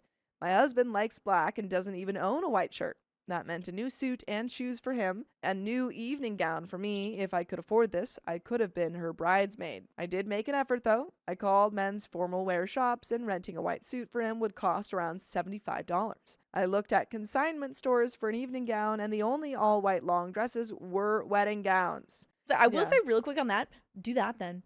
I also, Like maybe that's a little petty of me, but like if she's asking people to come in white, come in a wedding then dress. I feel like we've already kind of eschewed the problem of like, Yeah. oh no, it's taboo. Wear the wedding dress. Yeah. As long as you can afford it. Like, presumably, if you're going to a consignment store, it's a little bit cheaper, so. Yeah. Her mom and sister tried to talk her out of this. Her mom thought, and I agreed, that requiring a particular color isn't a fair ask unless a person is in the wedding party. My husband said he'd just stay home and let me go. I sew, and making a simple long dress wouldn't bust our budget. My friend, the bride, told me I was a crappy friend, not to bother, and ended our friendship. Well, there you go. You attempted to find a solution, even though, it seems like you're coming at this with kind of a little bit of resentment now, because it's been 3 years and you're probably haven't been friends with her for a while. So I think that is bleeding in here. But you tried to do it in the moment, tried to find a dress. She didn't appreciate the effort. And there you go. But I hope that it wouldn't be a bother for you guys to listen to full episodes of stories just like this. Just go to Spotify, Apple Podcasts, or iHeartRadio and search up OK Storytime. But there is a little bit left to this story. Any final thoughts? I feel like OP did what they could. Yeah. You literally tried to sew a dress and your friend was like, I can't deal with this. That's crazy. Yeah, I mean, again, I think at the end of the day, your friend is the a-hole for how she reacted. Mm-hmm. But there is a little left. I'm still friends with her mother and sister. Her mother was mortified about this and apologized. Of course, it's not their fault. Her sister told me her wedding photos look like disembodied heads floating in a white sea. I don't have issues with her wedding/her rules, but brides should be prepared to get declines if her rules result in impractical expenses to her guests. I agree. She ended our entire friendship over it. All the years meant nothing against one day of it. That is a shame. And comment 1 says, these stories where the friendships end over the wedding, were there no signs of these people being crappy friends before? Do some people really lose all sensibilities when it comes to weddings? OP says she's always been a bit of a diva, and I'm quite a bit older than she is, but she's never acted this self-centered. She was a great friend, the kind who organizes birthday parties for people and such, and at first I put the bridezilla behavior down to her having such a bad first marriage. Maybe Pinterest and white lace poisoned her mind. Comment 2 says, was her husband in a white suit too? Maybe he could wear it when he divorces her, because in the words of Charlotte, I rock a lawsuit when I'm going to court, a white suit when I'm getting divorced, and a black suit at the funeral home, and my birthday suit when I'm home alone. OP says white tux. He looked like an ice cream cone in the wedding pics. But folks, that's the end of that story. I tried banning my fiance's best friend's wife from our wedding, but she came anyway. Keyword tried. I don't really know what to do, and there is so much backstory here, but I am really stressing about this girl that's invited to my wedding. I'm not really sure where to start because there is a lot that has led up to this moment. By the way, this comes from Classy Polar Bear 1072. And if you want to submit your own stories, go to the r/OK Storytime subreddit. I'm Carly. I'm Angie.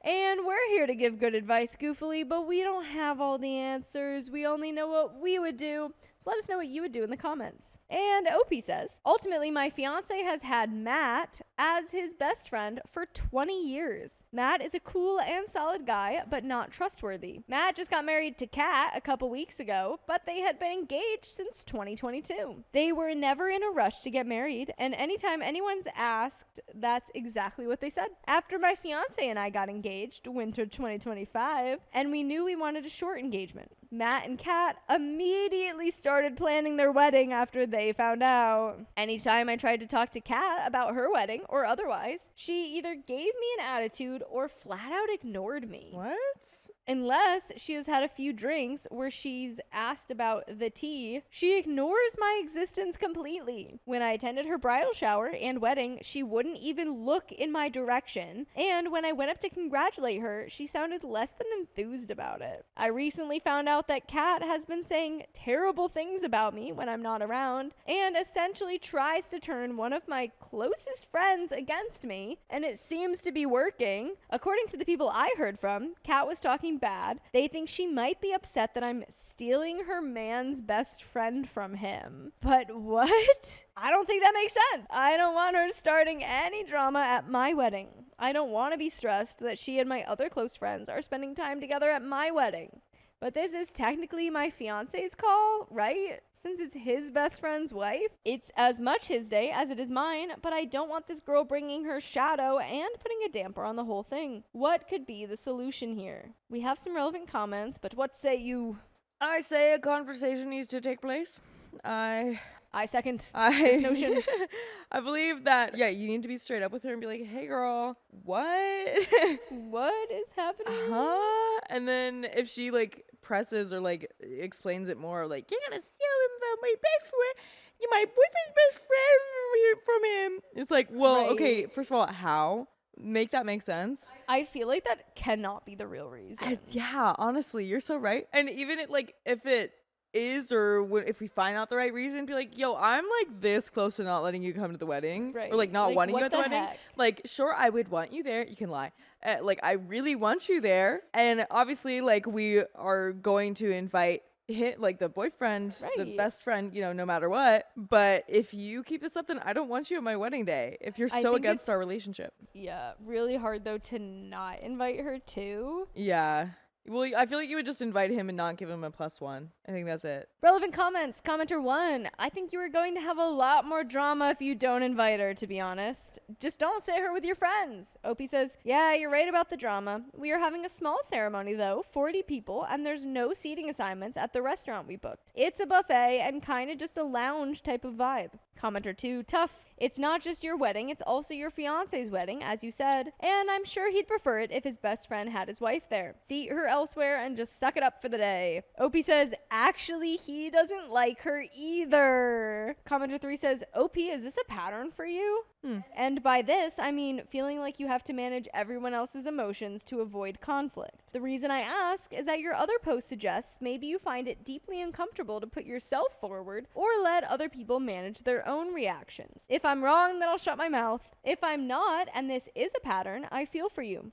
It's a hard pattern to break, but with work, it is possible. Finally, let people talk about you if you want. It only affects your life if you let it. Be unbothered and focus on yourself. OP says, thank you for this. I've actually done a lot of work to get where I am, but it's still a work in progress. I've always had issues with feeling like I'm a burden to others and just putting myself last, because it's easier to regulate my emotions than deal with other people's emotions. That being said, I figured that a wedding day was important enough to put myself first, but I'm not the only one in the picture here. It's my fiance too. Also, I don't care in the slightest if people talk about me. I just don't want that vibe at my wedding. Commenter 4 says, I don't think you can exclude her without drama. Be the bigger person. People know who the a-hole is. OP says, yeah, you're right. Really looking for boundaries I can set. Or maybe have people that can run interference during the day.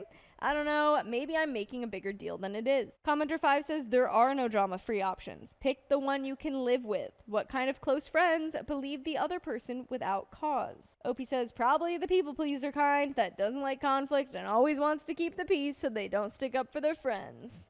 Commenter 5 responds, you said that Kat was starting to turn people against you. There's a difference between being too wimpy to speak up and switching sides. Opie says, maybe I'm viewing it the wrong way. I understand everyone has their stuff going on, but I've been reaching out to my friend to get together with her since the spring. Without fail, she will cancel or change plans, which never end up happening. But always makes time for Kat.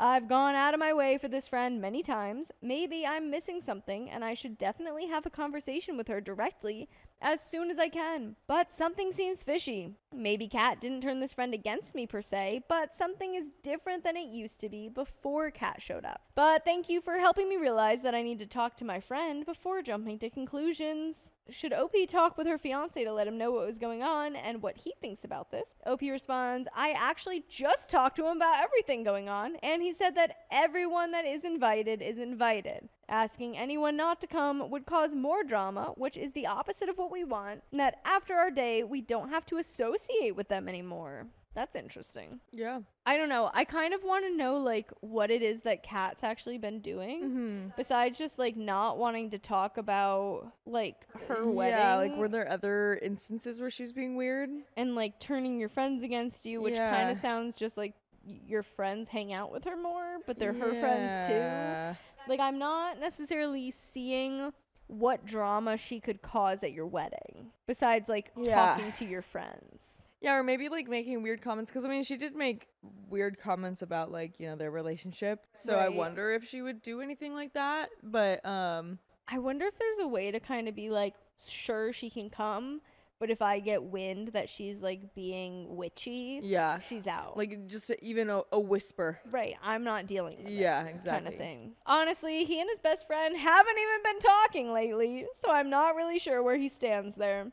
I mean, he still wants him at his wedding, but he doesn't like or respect his best friend's wife. So at this point, they have also been growing distant recently. And we have an update 2 weeks later. Should we just dive right in? Let's do it. Okay, so fiance and I talked. Okay. He had been growing kind of distant from this friend anyway, so he basically told me that we won't pay attention to them since it's our wedding, and afterwards, we don't really need to associate with them. After this talk, his best friend Matt called him on Saturday afternoon and invited us to his son's birthday party. When fiance told me about this, I asked who was going to be there. Is it a small thing, or was this planned and we were an afterthought? Matt's wife, Kat, would have done all the inviting to the party. Well, we show up and we were definitely an afterthought. This party was huge. Grandparents, great-grandparents, all their friends, their families, etc. We ended up staying for a little bit, but leaving before most of the others. We kept to the plan we spoke about, even though the whole party thing hurt, especially since my fiance is supposed to be this kid's godparent. Oh, gosh. Anyway, the wedding day comes and this group of friends is running late.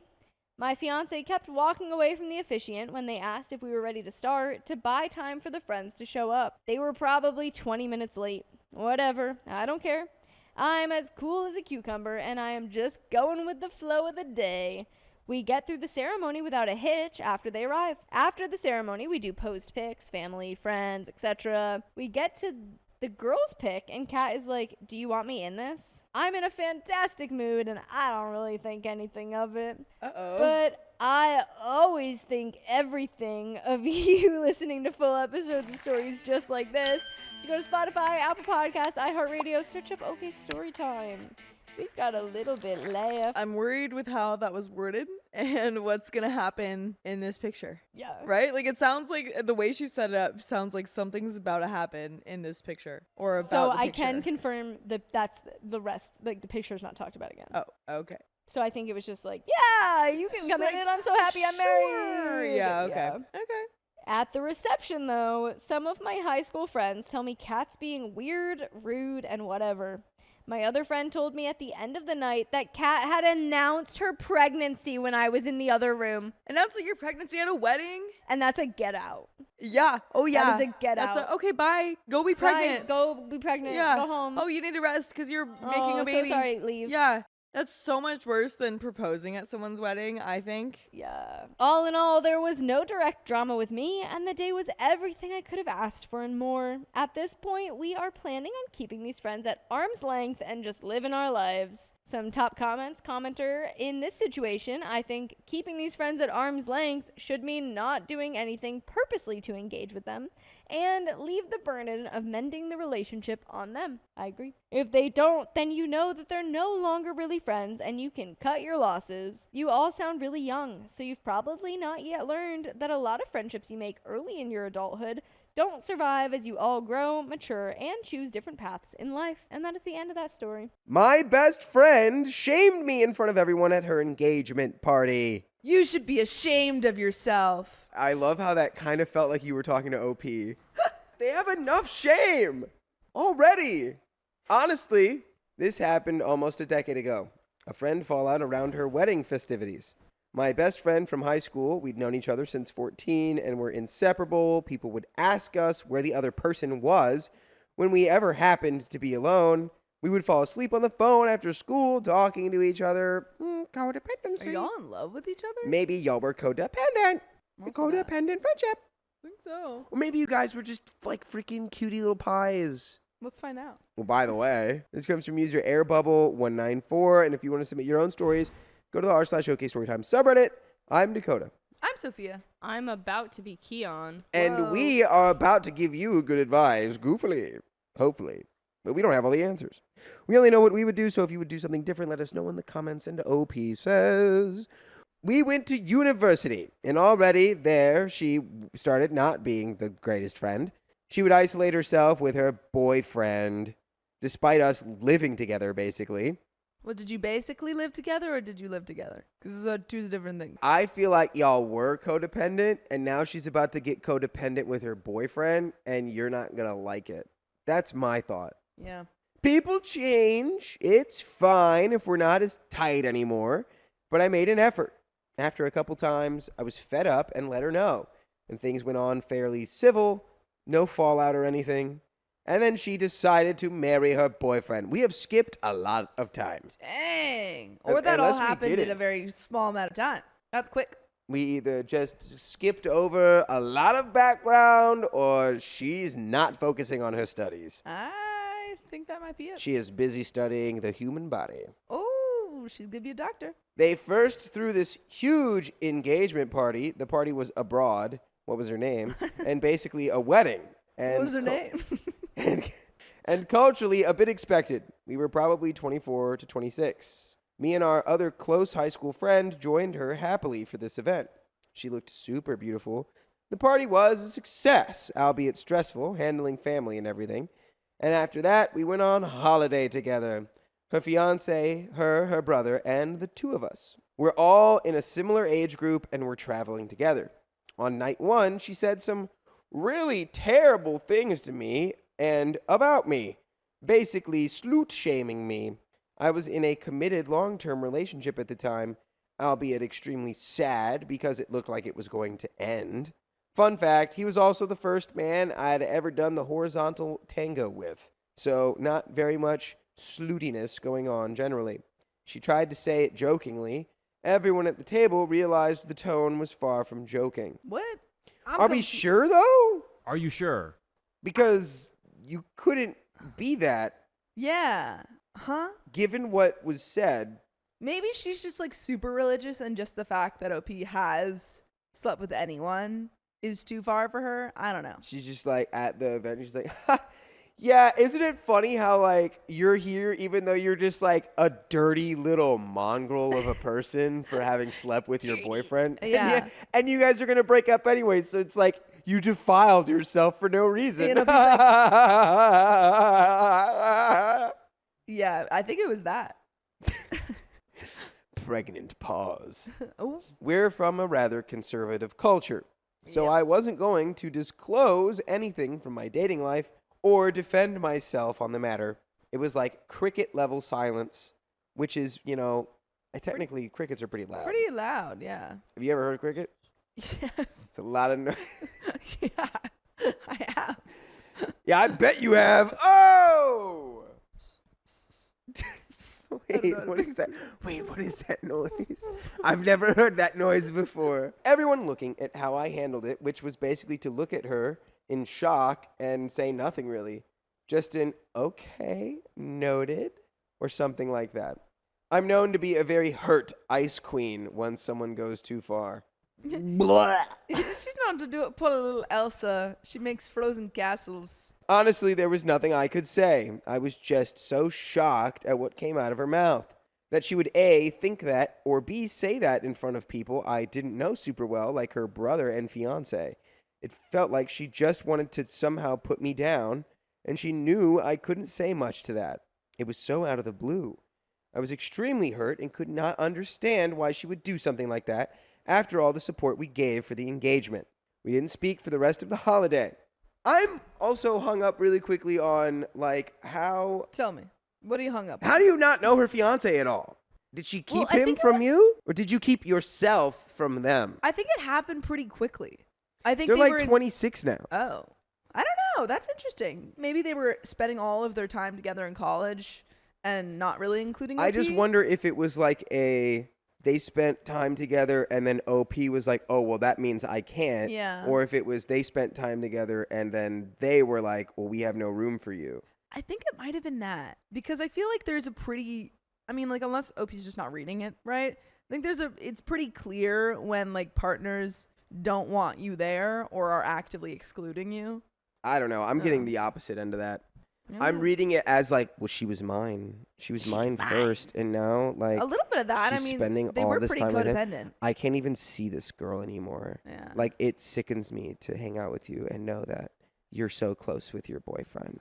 Yeah. And it's like, hello, you could be the third wheel. It's adorable. Give me a little Sometimes tricycle. I had to hold back tears every time. I couldn't look at her. Her fiance was trying to smooth it out somehow, or let's say everyone somehow was. My other friend also said she didn't understand and that we needed to talk, that she understood her way of behaving too, but I didn't know what there was to understand. And at this point, for once, I wasn't willing to put the effort in anymore. An apology and conversation were due, but nothing was coming from me anymore. There was build-up in the friendship issues. I kept asking my other friend if I did something wrong unknowingly. I tried to help her family so much and was running around like crazy to get things done. She was basically like my sister.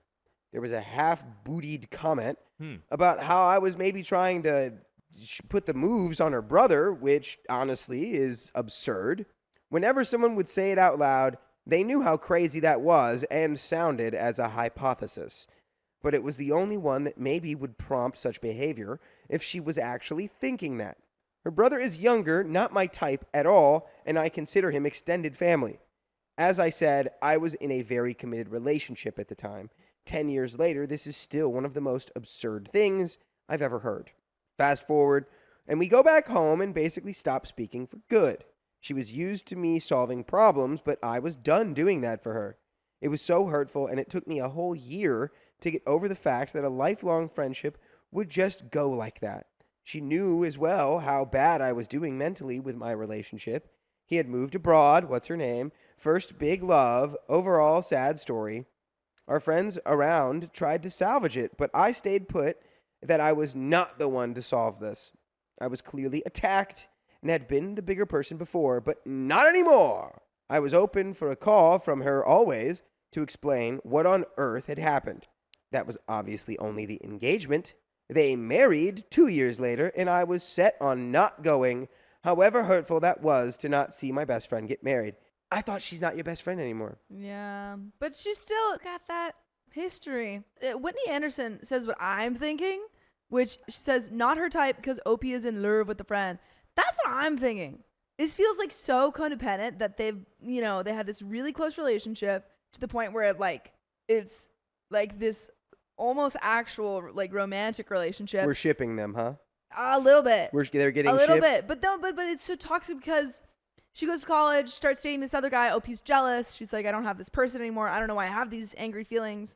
And then her friend is upset because she's like, well, you're in a relationship.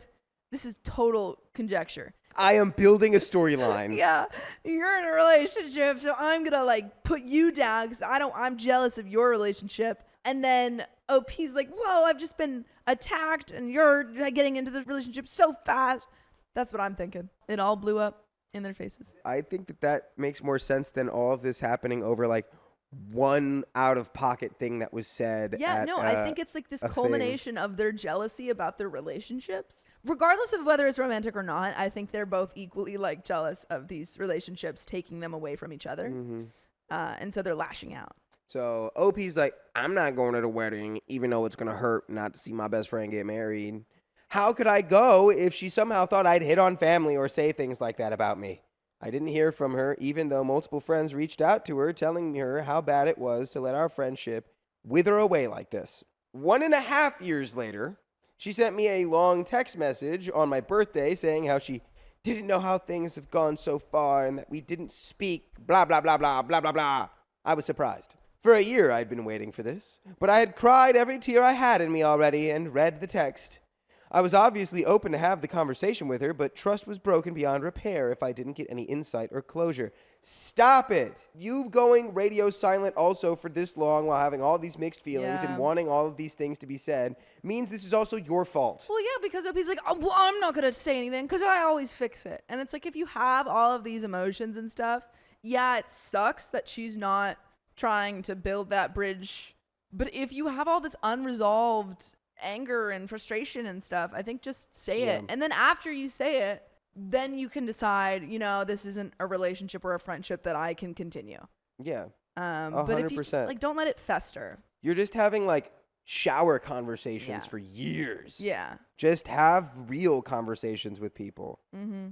I went to meet her and she showed up in full tears, bawling.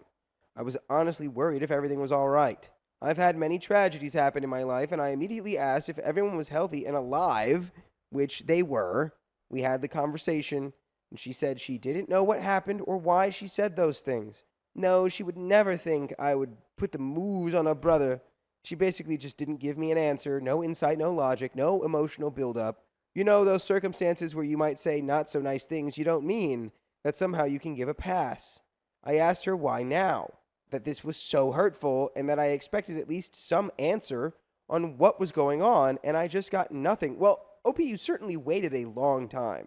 It might not be as crystal clear anymore when it's been, what, like 3.5 years? Yeah.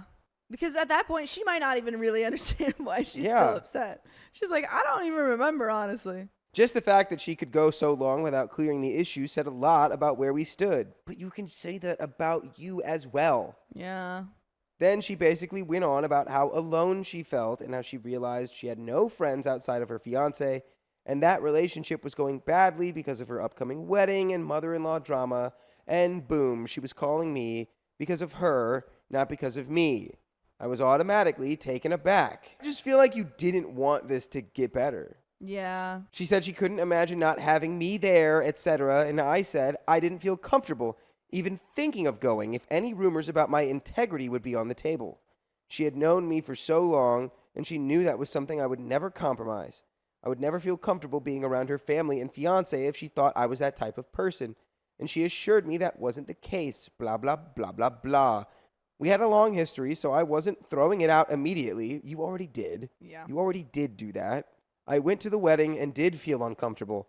I was very happy for them and touched, but I stayed very reserved, even though I was very torn inside and reminded of everything surrounding the first time around. I wasn't going all out and running around. You wouldn't know from the outside because I still was helpful, checking wedding decor, hair, makeup, bringing all the stuff, but not how I used to be. I always wondered if it had something to do with jealousy. Yes. Yes. You're right there. You're right there. But it's your jealousy. You're both jealous of each other. It was the only thing that made sense somehow. We are quite different in appearance, but I'd say both attractive in our own rights. One is tall, one is short, one is blonde and curly, one brunette, both slender, just different types of women. Do-do-da, ti-ti-da, boo-boo-ba-da-da-da-da. You're in love. You're in love. And I was right. Yowza! I was right the first time. Whoa. But reading this thread somehow makes me realize that people just go crazy on their wedding days and have major problems with attention not being where they want it to be. And by the way, I want your attention to be on the fact that you can listen to full episodes with stories just like this on your favorite podcast platform, iHeartRadio, Spotify, Apple Podcasts, whatever it is. Just search OK Storytime. And you can listen all the live long day until the cows come home and they start going moo. Moo. It's true. So true. But that is that. We have a little bit more story left. Yeah. Do we have anything else to say? I think that your read about jealousy is right. You guys are jealous of each other's relationships because you no longer have this close friendship that you've grown up with, and you have all of these unresolved feelings about your friendship that neither one of you are willing to take that first step. And OP's like, well, I've done it all the time, which may or may not be true, but doesn't, negate the fact that someone's got to do it if you want to have any resolution in this friendship. But yeah, I don't think either of you are willing to do that, and you just kind of want to complain about it, which doesn't do anything. It's So like, it's like, my feelings Yeah. are over here hurt, and she Yeah. doesn't care. at the end of the day, if you have hurt feelings and you want to complain about them, the only way to fix it is to talk to the person about Yeah. them. And she even though clearly it's did annoying. care. Yeah. Because when she showed up, she was like crying and being Yeah. like, I don't know how this happened. And you're No, like, you don't know how this happened. Yeah. How am I supposed to forgive you Yeah. if you don't know why Like- you said what you said? I think that you guys just need to talk about it, express your feelings, and then if you're like, you know what, I haven't seen any change from her, I don't see this friendship getting better or improving, that's it, but I've expressed my feelings, then you can leave it behind, and that's like in the past. That's but right. at least you've expressed something. That's my thoughts. And we've got a little bit more story left. Oh boy. We never fully recovered from how she was as a bride. We stay in touch, keep up about major life events, very rare occasional visits, and wish each other well. I got married in a small courthouse wedding, very laid back. She attended and was very touched, and I'm happy to know that it didn't pass away fully, our friendship. But having been a bride, it would just never occur to me to be like that. I had no dress code, and I would have not even cared if someone would have just showed up in white. I could not understand what happened back then, but reading these threads, that's maybe it. So do you guys think she might have just been a bridezilla? Maybe. And there are comments. No. I don't think it was just that though. Like maybe the stress of the wedding got to her, but I think those feelings were already there. How are you describing, like, I did something a certain way and someone else did something a different way? Does that mean that we can't ever be friends again? Like, I don't know. I think OP is saying like, oh, did she react poorly because she was a bride? I never had that, level of stress, but But she wasn't a bride the whole time. You know what I'm saying? No, Like, I she know. already had problems. But that's my point. before. That's my point. I think OP is boiling it down too simply. And we have some comments. Comment 1, you're better than me for going to the wedding. Comment 2, I'm thinking she was likely projecting. OP says, actually, that might also be true. I was about to tell you she doesn't fit the description she gave me either, but she did maybe things that were in the gray zone that are not really cheating, but would make a partner not feel great. And that is the end of that story. You're going to leave us on the... What does that and mean? maybe she cheated on her fiancé? What does that mean? What does that mean? But we got another story. Yes, we do. Yeah. Her until the very end, and like, was he nonchalant or was he I don't very remember. serious? I don't remember. I don't but remember. It's hard to always remember all get these as many stories. people involved in this. But yes, get Don't let the this law guy involved, rest. get this paper trail working. I like that Yeah. comment. I think we said the same thing. Just make sure you're safe. Yeah, it's scary. You guys a creepo. All right, that is the end of the comments. And the end of the episode. So if you love us, make sure to subscribe. We love you And see you tomorrow.